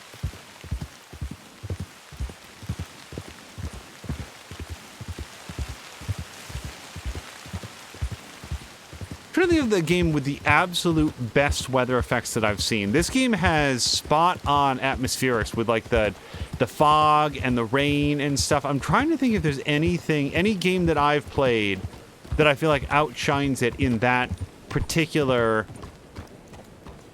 way. So this is our next main story quest. If anybody here is concerned about Red Dead 2 spoilers, particularly around the main story, this yellow one is going to be mainline, and I have no idea what's on deck for right now, so just be aware. Okay, I do not know where Micah is, so we're gonna sort of do a bit of wander. Yeah, as Rick said, there's talks about exploring Zatanna live action, and is really excited about that. Yeah, I actually saw some like casting rumors. Was you followed? No. Was you followed? I said no. Okay. What is your problem? What is your problem, partner? You don't look so good. What is wrong with you? Nothing wrong with me. I'm fit as a fiddle. And not inside you ain't. I'm just a realist, friend. Micah reckons there's a rat. Oh, does he? On what evidence? He's only back a minute. Pinkerton show up. We've been on the run since you two fools went crazy in Blackwater. We barely escaped with our lives in Saint Denis. Now we got a rat. Well, Molly clearly talked, but who else? Maybe we pushed things too hard. Maybe time for folks like us is past. We don't need a rat. We got sloppier than the town drunk, and they know who we are, and where we are, and what we're doing. Way I see it, best thing we can do is let the week go. Move on, get our money, and start over. That ain't happening. Well, something's gotta happen, and fast. Otherwise, Cornwall, them Pinkertons, they've got us penned in here, and ain't none of them stopping. Well, Cornwall's why we're here. Shall we, Dutch? Yeah, it's time to go. Let's head to the river. Oh, leave Cornwall alone. He ain't... We need money, but revenge, now? Of course it's for money. Come on, Arthur. This better not be no stupid revenge mission, Dutch. It ain't worth it. Don't be ridiculous. Oh, Arthur, it's just a simple social call.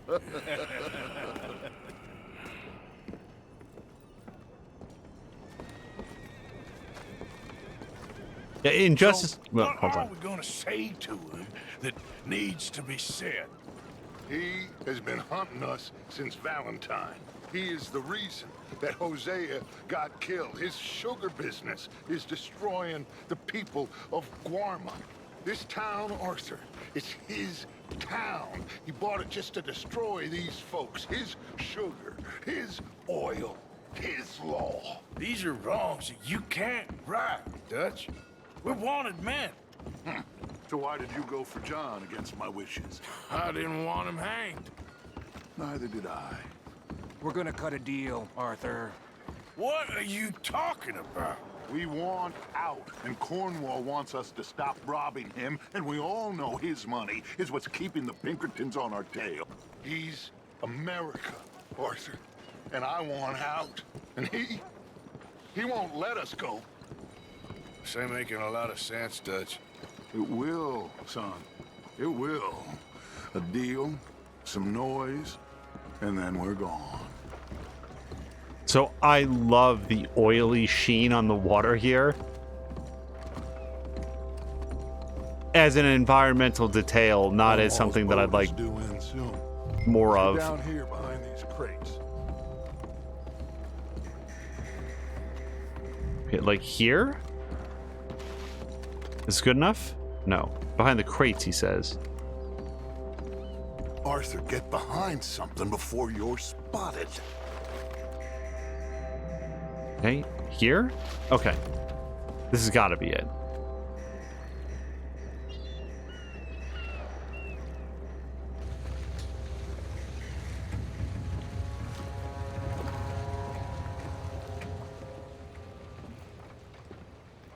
I want to thank you for your hospitality, Mr. Cornwall. This was a business meeting, Mr. Milton. We are not friends. I have spent a considerable fortune with your agency, and still nothing. This Vanderlyn robs me and laughs at me. I asked for the best.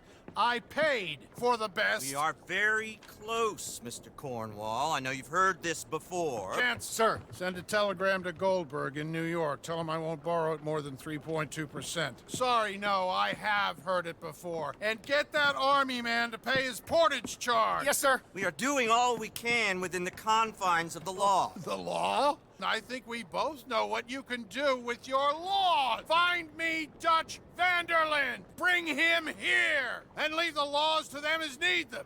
Good day, sir. Come along, Mr. Ross. We have work to do. Mr. Didsbury. Mr. Cornwall. Now listen up, Didsbury. What's all this about strikes? I bought into this mine because of mismanagement, and I intend to make it a success no matter what the cost. It's the wages. Folk feel that you... Feel? Business doesn't give two figs about feelings, sir, not two figs. It's a nonsense that will bring a plague on both our houses, sir. Perhaps there is a plague on your house already, Mr. Cornwall. What do you want, sir? I'm not quite sure just yet. Your impudence will be your undoing, sir. I'm undone already. Even my best friend here, he thinks I'm crazy. And like this poor fellow you are talking to, my feelings are hurt. You robbed me, sir. And you robbed him. Funny world. You show a criminal's grasp of sophistry, sir. I did no such thing. You kill. I kill. You rob. I rob. Only difference I can see is I choose whom I kill and rob, and you destroy everything in your path. I've heard just about enough. I'll tell you what. You give me this ship, $10,000, and safe passage out of here, I'll let you live. I'll do no such thing. You sure? Good. I prefer it this way. You've lost your man! Noise, Arthur! Noise! I don't know. Once again, kind of in support of Dutch's plan. Mine would have been, you know, a little bit more dynamite, but... What the hell have you done, Dutch?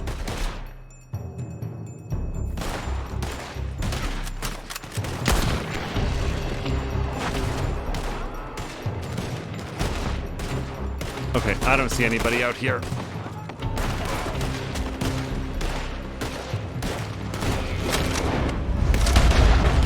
Come on! Mike is going after after those papers. Let's find him and get out of here. You good dead, asshole. It's over for you. Oh.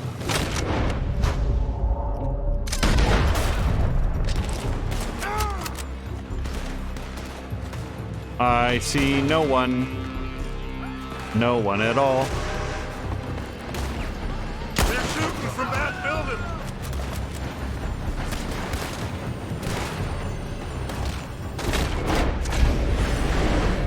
Get him! Oh, he got his head back behind that pillar just in the nick of time.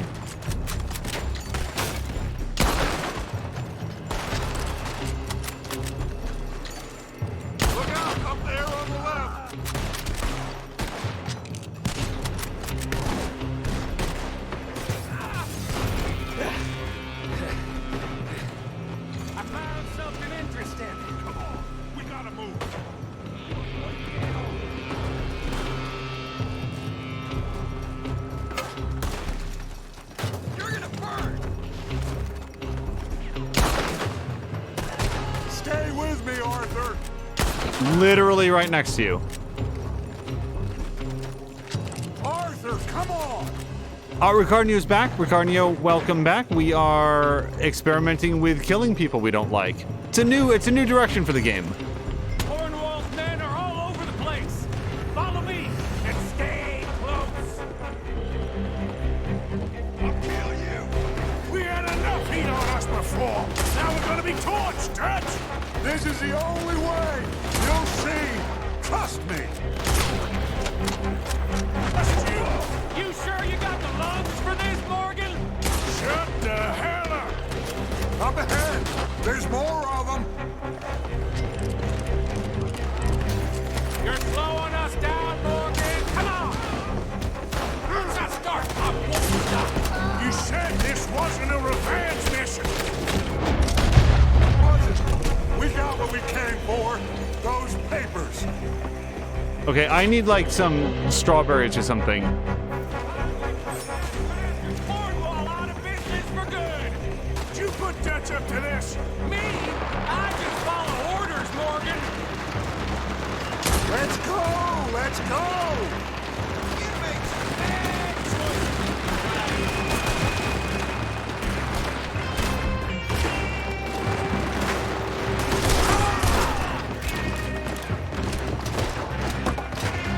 That man is dead, yes? Okay. More up top here. Yeah, I see them. And they see me. Ow. Get down. Shoot the oil wagon.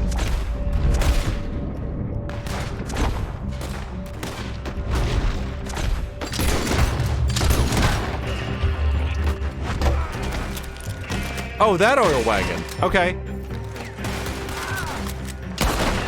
Like now? Come on. We can take the horses from that coach. If only someone was alive to have seen that.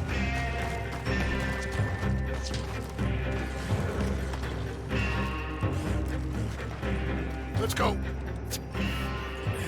Well, at least we tried talking it out. Boys have lost your minds. Oh, I felt a lot of guilt in this life, Arthur. I've killed too often and poorly, but not this time, son. Come on. All right, let's head for the hills, boys. They're trying to block us off. Go right.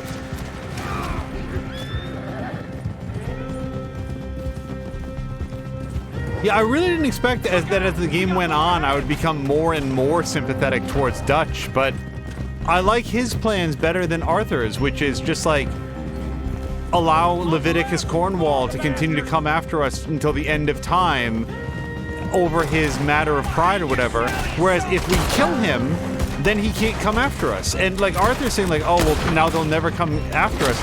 Who's paying the bills at this point? Hold on a second. Really...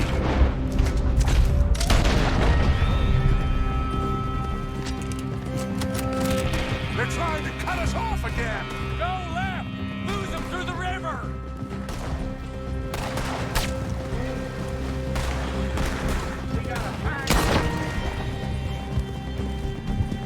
Like, the Pinkertons are here because they're getting paid to be here. At least, that's my understanding of it.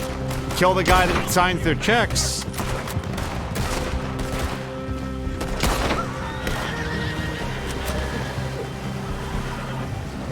Looks like we've lost them. For now, maybe.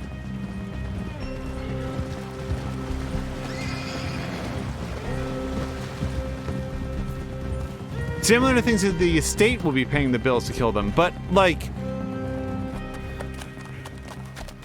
Well, we all okay? Interesting social call. Oh, don't play dumb and superior at the same time, Morgan. We all knew, sooner or later, Cornwall had to go. Let me see them papers. It's more attention we don't need. Feels like the whole world's closing in on us. Dutch, it won't be long before they find where we're hiding out now. Especially as we ain't exactly hiding out. We just need a distraction. Buy us some time.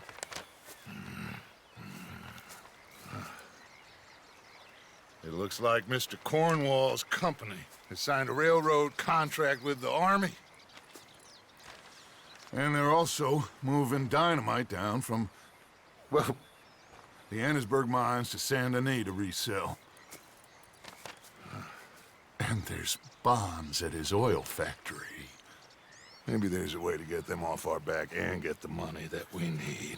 Micah, you look into this dynamite. Take Bill, I guess. Arthur, you go too. We are gonna need a lot of it. And Micah, we need to talk. Figure out some things. Of course, boss. Figure out what? The plan. Getting out of here. Nothing's changed. It hasn't, huh? There's an old house west of Van Horn. Meet me there when you can, Black Lung. Let's split up. We'll meet up back at camp. Yeah. This is crazy.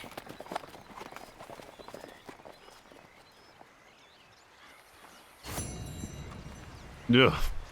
So, Jab is saying history said that Pinkerton did not like having his agents killed, not one bit. Yeah, so I guess if it turns into a matter of pride, personal honor, or vengeance for them, like, then I get it. Okay, oh, I guess I ate something. Yeah, I guess I ate something. Headshot 3 mounted enemies. I felt like I did that, but then again, no, I take it back. A lot of the mounted enemies were killed before I had a chance to get near them. So, Jab knows a lot more about this than I do, like actual history, and says what really got the James brothers killed was killing those Pinkerton agents. So I have to, like, look more about that. Because to me, like, when I... So clearly, here's the thing that I'm wrong about. They're all coming here. They're, like, scouring the woods and following up on leads and trying to find the Vanderlyn brothers. But as long as it's just, like, a job to them, then what I would expect is that if, what's-his-face, Leviticus Cornwall dies, then however it is that his estate gets settled, there would be... inheritors and, you know, people who didn't get to inherit anything and a restructuring of his business, and everybody would be sort of like busy with how to divvy up what he used to have, as opposed to, oh, and we now have to see through his life's work of, you know, chasing down the Vanderlyn gang. But yeah, I mean, if the Pinkertons are going to be like, well, you kill one of us, then we'll never stop, and that's sort of our whole brand. Hold on a second. Let's see what this is about. Is this naked wolf guy again? I feel like this one's wearing more... Oh, Mad Preacher. Yeah, I remember him. Stop staring at me. It's not my fault. It's not. It's not. I'm sorry. I tried. I tried. All right. Jeb says, up until then, there were a few agents working their case. After that, there were dozens of agents working it, and eventually they turned the guy who shot Jesse. In this world, as you asked. So the reason I'm just sort of like leaving the Mad Preacher is that the last time that I interacted with him, he just yammered for a bit and then stopped. And I don't know if there's a storyline there. I don't understand what he's going on about. If later on in the piece, like if I watch him long enough, aliens come down and beam him up to their starship, then I really will have missed something. But short of like a giant reveal like that, I'm okay. Oh, thank you for the follow to GTA 8483. Whoops. Sorry, it's nope. What are you wearing? You must be freezing your pecker off. Freezing? Wait, how cold is it? 63, dude.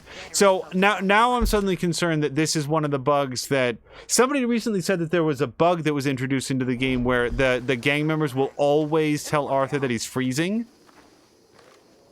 And I'm wondering if this is a manifestation of that.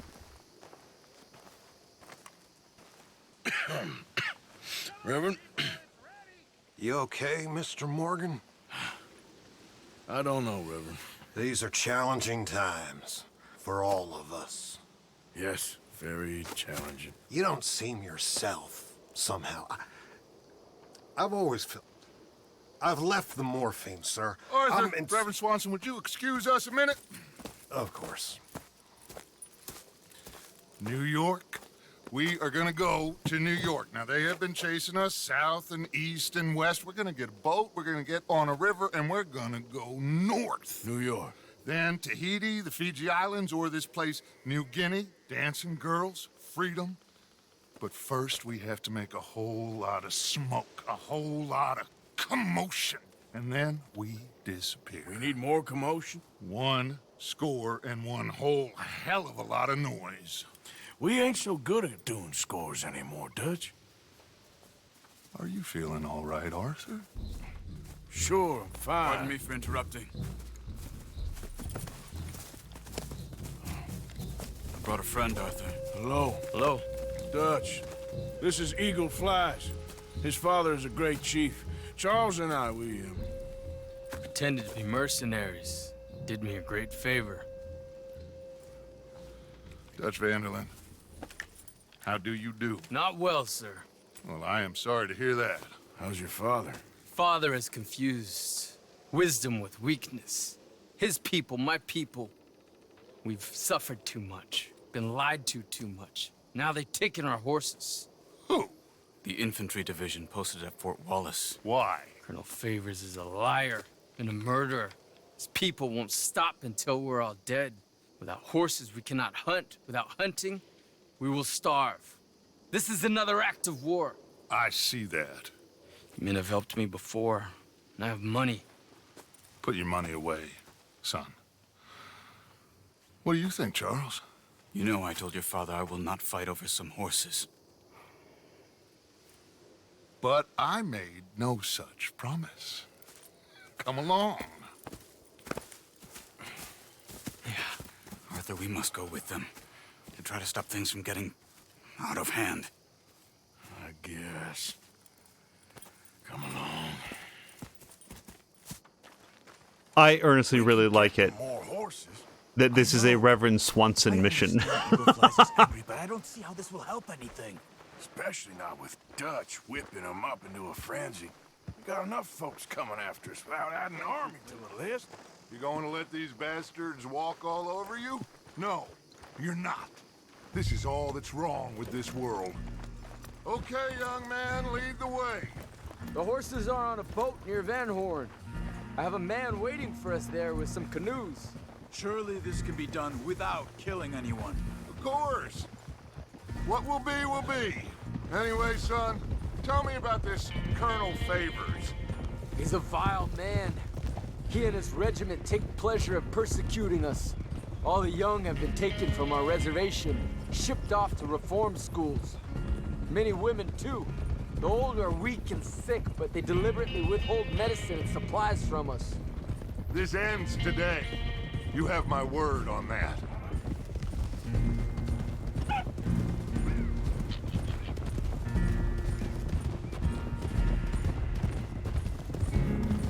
Why are you getting involved in this, Dutch? You know me. We shoot fellers as need shooting, we save fellers as need saving, feed them as need feeding. Not this again. It's been quite a while since we helped anyone but ourselves, and even you know that. I told you, noise. We need noise, Arthur. Noise and faith. I still don't know what that means. Stop questioning and think. Just think for a second. The Pinkertons have had time to reinforce. The civilized world is closing on us. Who knows what else Molly told them? We need to move towards a conclusion now. Sure, but what's this got to do with any of that? Some good, honest conflict between the army and the Indians might be just the distraction we need. Kill two birds with one stone. Cornwall was funding the Pinkertons' assault on us. Why do you think I dealt with him? With Cornwall gone, the government is far more likely to divert them to other issues, especially if there's one more scandal. And then we can slip away. Like I said, we just need that noise and one more score. You know, I went back for the chest I had hidden outside Shady Belle, and we're close, Arthur. That dynamite, the railroad contract with the army, it was all in those papers Micah found. I have a plan. You just have to trust me.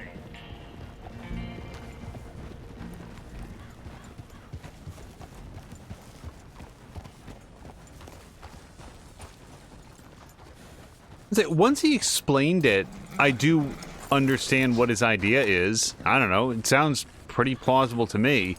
There's Peta.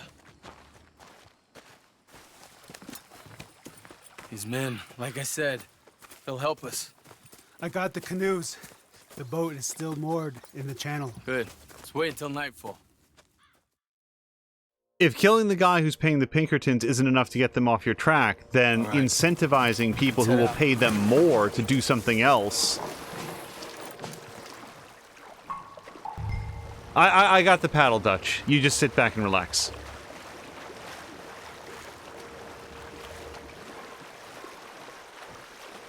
We need to get that boat ashore. I think the best plan is to paddle up there silently, board her. And when we got control, we'll deal with that anchor, float away. We'll be ashore before anybody even knows what happened.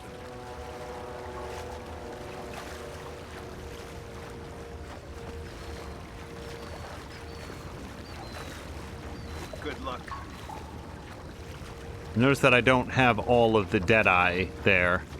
Bottom left. I'm still tapping A. Arthur is making very little progress all of a sudden.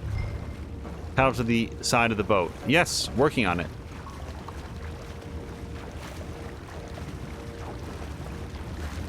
Pull up alongside. Quietly.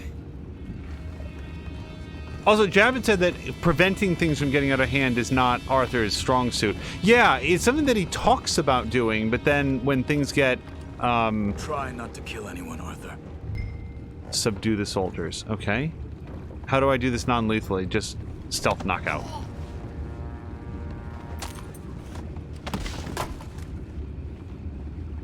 Did I snap his neck? I actually looked away for a second. You mind the horses? I need a smoke. Oh! No, not again.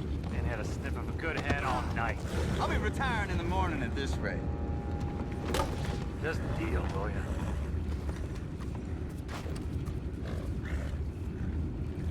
Okay, do I have to take out one of the other people?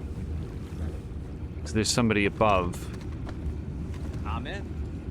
Probably means just like a ladder or something in here. We can go higher than that. God damn it, no. I'm out. Not that I see. All right. Oh. Well, the dot's no longer here.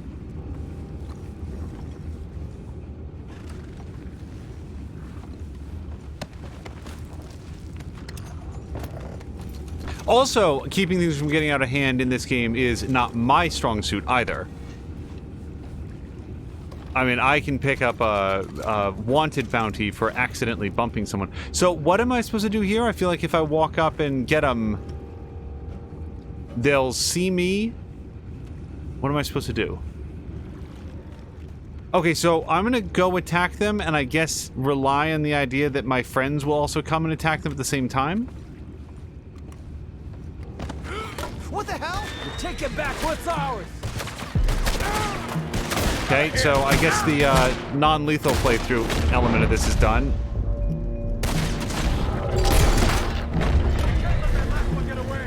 The last one.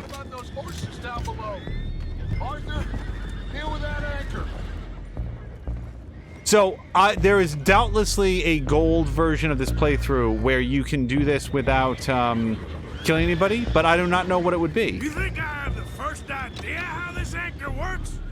Just blow it up then. Hurry.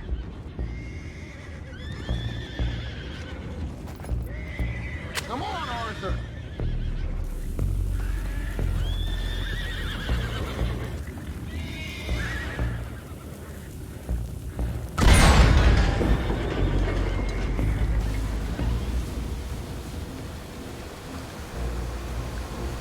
You seem to be going pretty fast, Dutch. I'm trying. We're headed to those rocks. Hold on!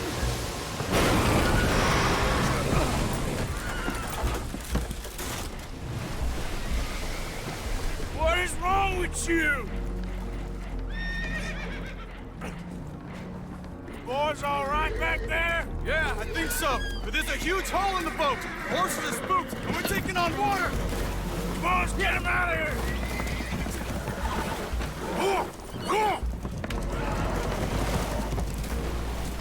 Well, whatever else is wrong with you, you're quite the best pilot I've ever come across. The horses are confused. We need to round them up. I'll get these four, Arthur. Can you go after the others? Okay. Okay, my stamina wasn't great before the tuberculosis. I am pressing so much Y. Over here, come on.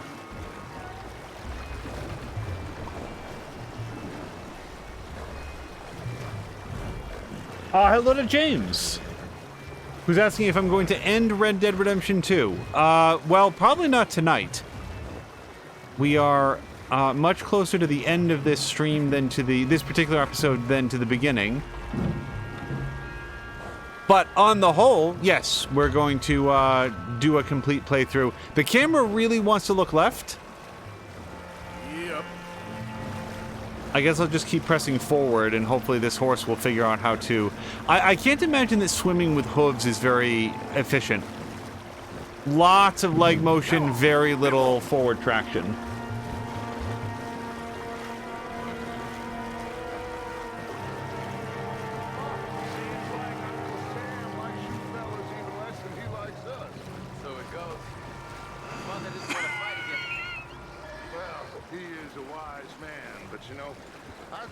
Oh, this is a very tired horse. Oh my god. Treachery and betrayal that a man can take before he must admit to himself that he is no longer a man. Never thought about it in those terms. An old friend of Evelyn Miller like you, I doubt that. I want to feed this horse, but it won't let me. Will one of you help me return the horses to my men? Well, Arthur... Oh, Arthur needs to rest. I will.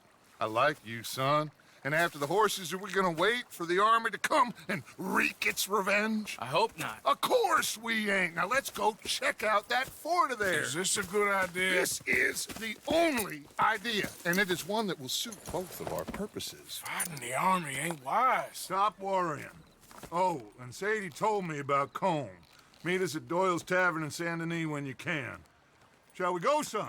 Certainly. We'll start some light reconnaissance out at Fort Wallace, and when Combs dealt with, you come meet us there. We'll set up a good spot for you. I don't know, Dutch. Yeah, well, I do. This is exactly the distraction that we need. Your father said that fighting was an impossible gamble. There's no winning for you in this. Father need not know anything. He'd rather live in ignorance. Come along, Your gentlemen. father would rather you did not do anything so foolish. I said I would stop this from happening.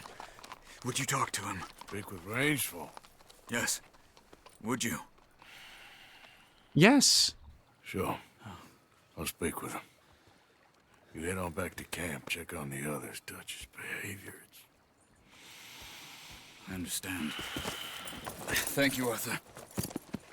So James, thank you very much for the follow. James also asks, whoa, I got gold. Whoa.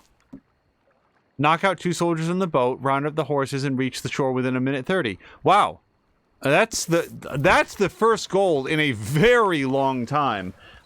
James was also asking if I've played Grand Theft Auto 5. Yes, although not on stream. That was before our streaming days had started. Come on, girl. I've considered doing a story replay of it at some point, but I'm not sure. Yeah, let's go stop at the saloon.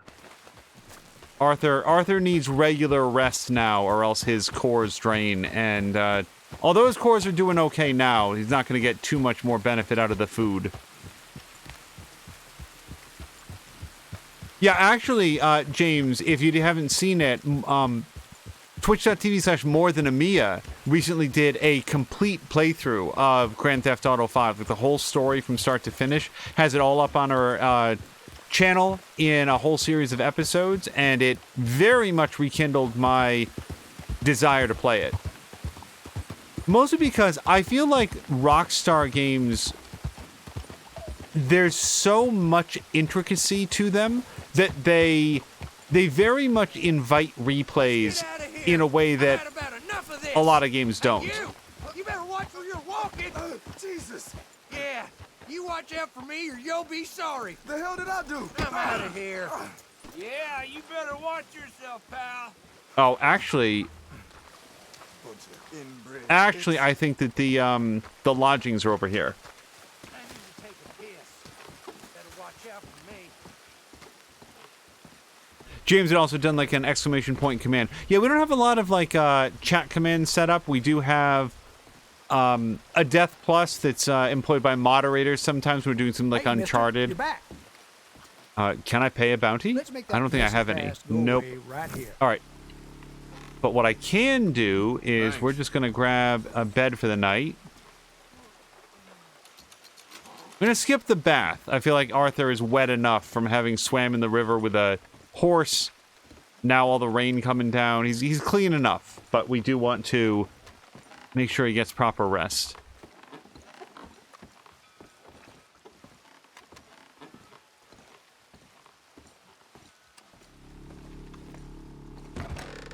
The thing with Grand Theft Auto 5, and if anybody knows of a fix or an adjustment for this, wow. You know what? I'm going to sleep till noon. 3 hours is not going to be enough rest. Oh dear, I got an angel. What? Angel, huh? For sleeping till noon, or for, I haven't...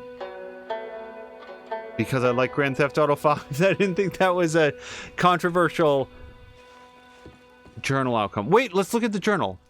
One thing I was going to ask about Grand Theft Auto 5. Denying Arthur. What did I deny him? Rest? Bath? Now I'm concerned I've done something wrong to Arthur. In Grand Theft Auto 5... on the PC specifically, there is this effect where, like, it transitions from low resolution distance. Oh, the services. Okay. Yeah, Tashir is a big fan of the deluxe bath. I have to say, I haven't seen the bath assistant, the bath attendant that will come in here in Annisburg. I'm not sure that I want to make her acquaintance based on the condition of every other person who lives in this town.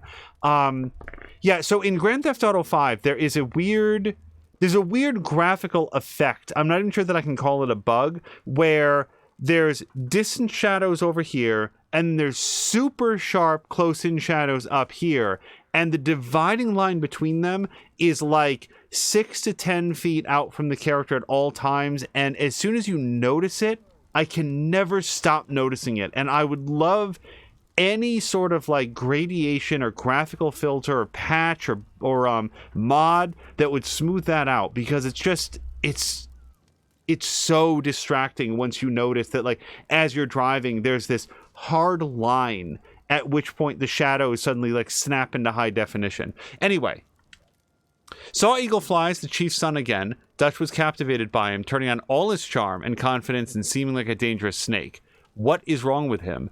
Eagle Flies is desperate and angry. The local regiment are tormenting him and goading him into a fight.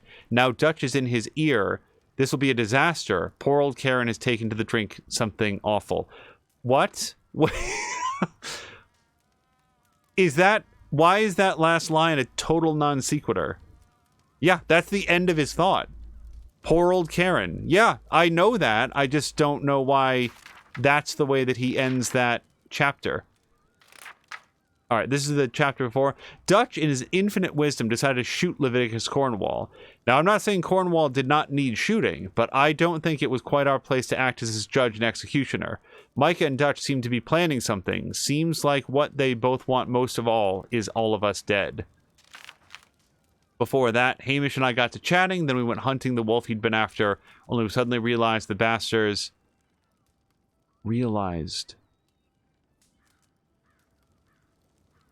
This use of the British spelling of realized. That's interesting. Hold on a second. How do you not be in this? Only we suddenly realized, yeah, with an S. Interesting. Am I completely turned around? Somebody spell check. Realized in America is typically with a Z. Oh man, I'm gonna gaslight myself on this. Anyway, realized that the bastards were realized. Am I correct? Okay, so maybe back in the day it used a more British. Okay, yeah, I'm trying to think in my head what it would look like. Okay, thank you to Samalander. The bastards were hunting us, not the reverse. Eventually, I got the pack leader, and they let us be. A real lucky escape. Pelt, nice though. The only reason that sort of like caught my attention is that somebody had mentioned fairly early on that Arthur's voice actor is not American, but I think is British. But then again, he didn't write this, did he? Like, this would have been done by an artist or like someone of the handwriting people. Mrs. Adler and me, and then got it. Wait, hold on. Stop. We're in the middle of a sentence here.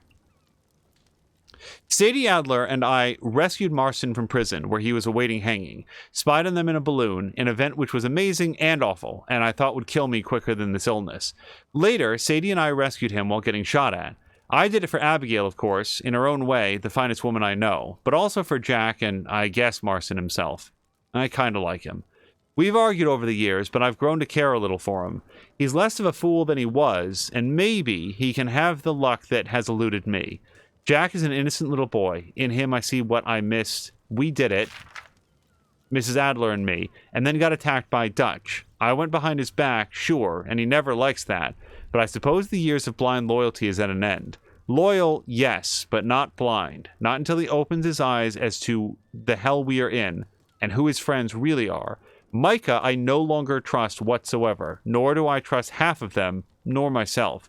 Whole thing is a mess, and I cannot think clearly. So if I'm going to look at... we're not going to read every single thing, but I want to see if I can find the journal entry after he got sick, because we never read that, and I'm curious what his thoughts were. Destroyed the charms, went back to that place, a few more... Yep, we did the there's the sketches of the weird trees, oleander sage, moose... Ram's Head. Yep. Out with Strauss. Got that. Saw that kids in Downs being... Wow, hold on. We've got a ways.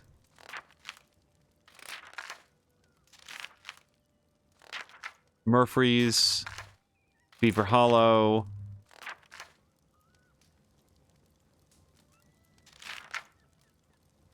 It might have been on the Beaver Hollow line. That's just a picture of a rat.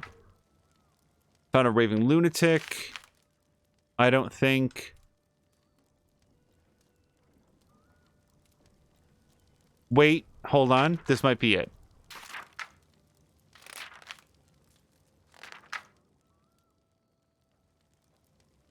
Shady Bell. Okay, hold on.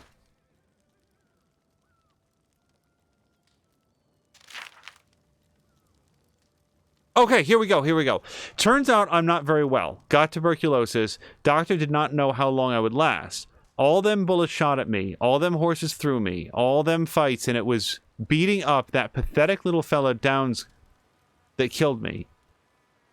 Who the hell's Downs? Also, is that... a little Wolfsbane. Yes, S is British, Z is American.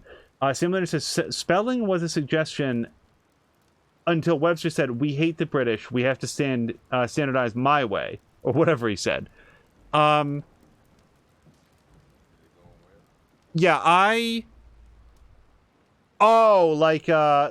sort of invented spelling, was that more widely accepted? Because I could go either way on realize. Like, when I saw it on the page, I was like, wait, that doesn't look right. Pretty sure that's a Z, but even then I wasn't sure. But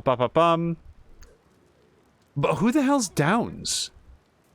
Now I'm going to have to read the chapter before this, because I do not remember Downs. He's the only man I been near was real sick. He begged for mercy, and I beat the bastard, and he died, and now I'm dying too. The way of the world.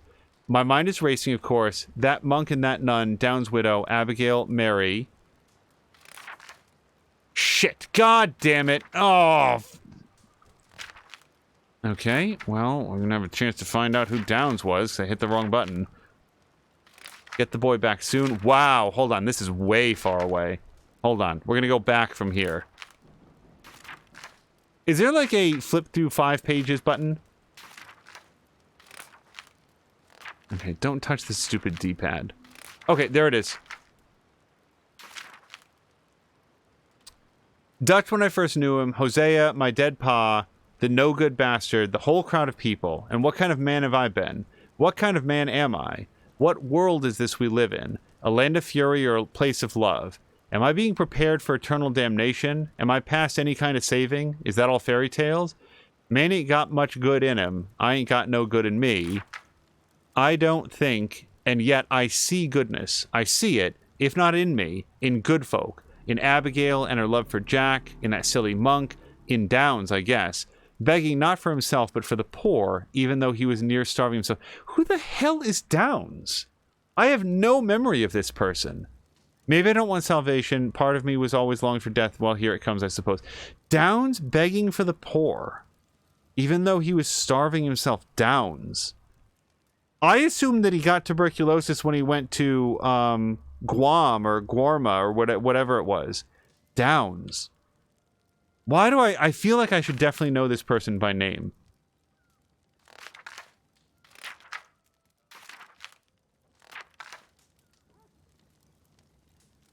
Pinkertons, no. Real decent folk.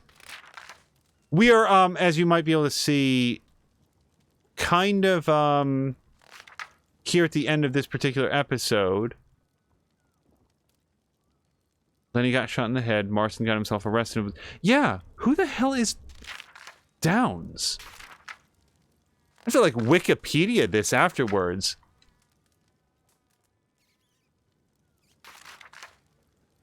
I'm basically scanning for the name Downs anywhere in here. Angelo Bronte. Yeah, I remember him. Yeah, see, like, right now, I'm not even looking at this. Bronte was the dude who kidnapped Jack. I remember him. The mayor, Mayor Lemieux. I remember him. The French guy who did all of the drawings. I remember him. I remember Hosea and Charles and Lenny and Karen and Mary Beth and Tilly and Uncle. I do not remember Downs. The British guy, who's like a good source of information. I don't remember his name right at the moment, but that's not Downs. So Tashir has the answer. I am interested, Tashir, because apparently that's who got Arthur sick. And I don't remember Downs. Here's the thing. I'm pretty sure that Downs is, like, it's either the first or last name, and maybe if I heard the full name, I'd remember it.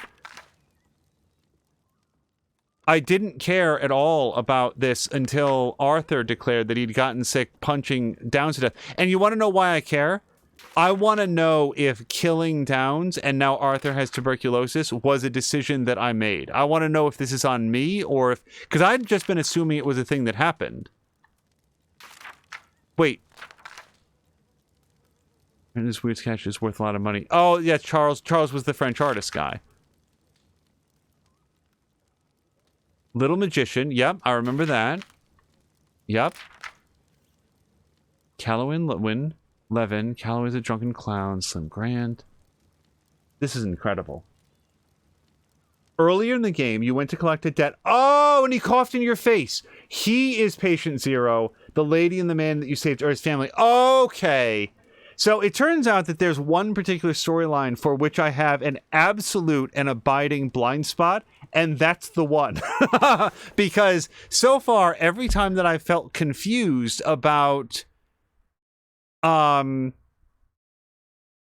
what the game is talking about, it's that storyline with the widow and the little kid, not young man, it's not a little kid, young man and everything like that. So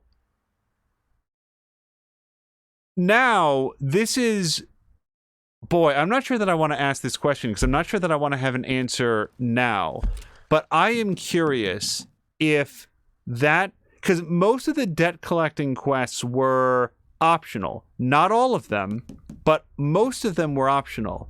And I am just curious if, whoops, this is not where I want to be. If that was an optional quest. I kind of feel like it can't possibly have been. I feel like it must have been, like, mandatory in order for the story to move forward. But what if there was, like, just a side quest? And because I did that side quest, now Arthur dies of tuberculosis instead of, like, living happily ever after. And it's like, it's not even that you realize that you're making a decision at the moment. It's just like, no, dude, you're just fucked. You're just fucked. That's it. Wow, 65% done. Thought it'd be more. Okay, so unfortunately, I would dearly love to play another hour. I can't. It is now 10 p.m. in the Eastern Seaboard. I need to get into bed and get a good night's sleep because I'm teaching a class all day tomorrow and it starts early and runs late. So this is going to be where we call it. I want to thank everybody for joining us for episode 28 of Red Dead Redemption 2 is the name of the game that we're playing, not Downs. And Zashir says that his typing sucks today. Well, it was good enough to clarify who we were talking about because I was like, Downs, and like I guess that was probably like the widow Downs that he probably referred to at some point because I just it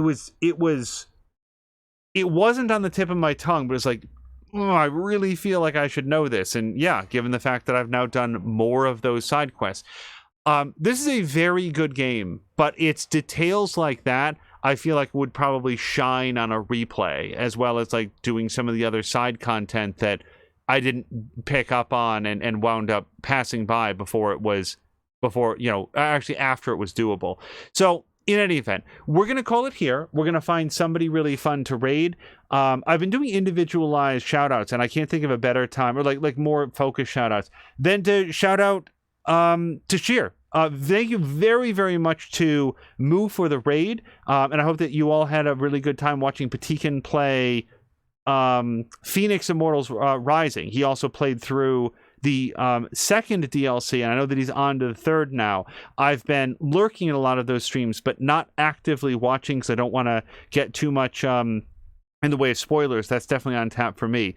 But Tashir has been playing a number of games recently. He has been playing through Control, which I don't think is done because he had a lot left, but unfortunately those streams are reliably happening when I'm at work, and it's been very, very difficult to stay abreast of them. Much easier is Division Force that happens every weekday on Saturday and Sunday, and I think that we talked a little bit ago. We talked in recent streams about the conversation that was being had about horror movies like Ring You, and then earlier today about, it was literally earlier in this episode, we were going back to a topic that had come up in Division Force, and then also talking about like fighting games and stuff. These are the kinds of conversations that happen all the time during Division Force, which is nominally about the Division 2. Like you see the Division 2 on the screen, but what the actual event is Tashir and the people in chat chatting about major events, like they'll talk about WrestleMania, they'll talk about a new movie that came out, always with respect to spoilers. Like, always very careful not to spoil stuff, but like, I don't think I would have known that Mortal Kombat movie came out if not for watching Division Force. I would not known about it, have known about Invincible if not for watching Division Force.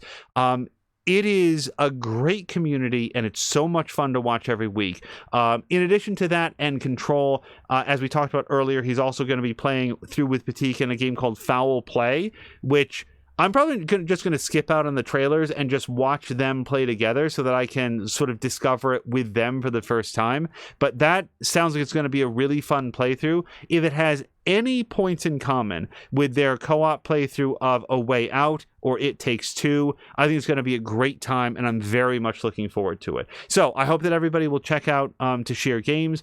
Oh, Drian is saying thank you to create a fun place to lurk. Tashir says the Control main story is done, DLC tomorrow.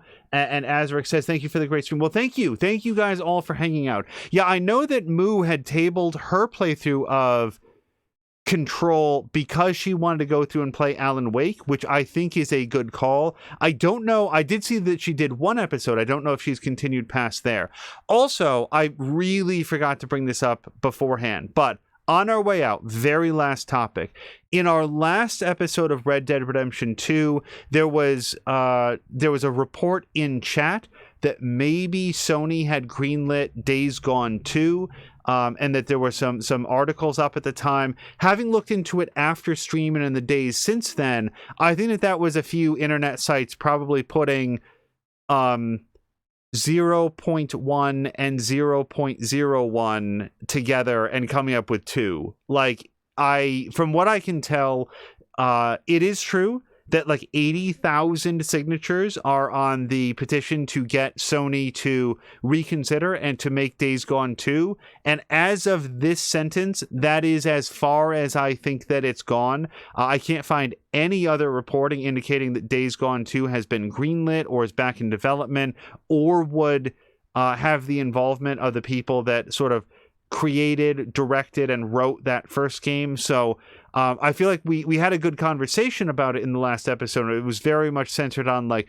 you know, if true. Unfortunately, I'm sad to report I don't think that it is true at this time, but I'll tell you what, man, if we can get a Zack Snyder cut of Justice League, then I still hold out hope for Days Gone 2. Fingers crossed we will see it someday, even if it's not as soon as we might like. Okay, now let's go ahead and find somebody fun to raid. Until next time, you guys, thank you so much, and I hope you have a great night.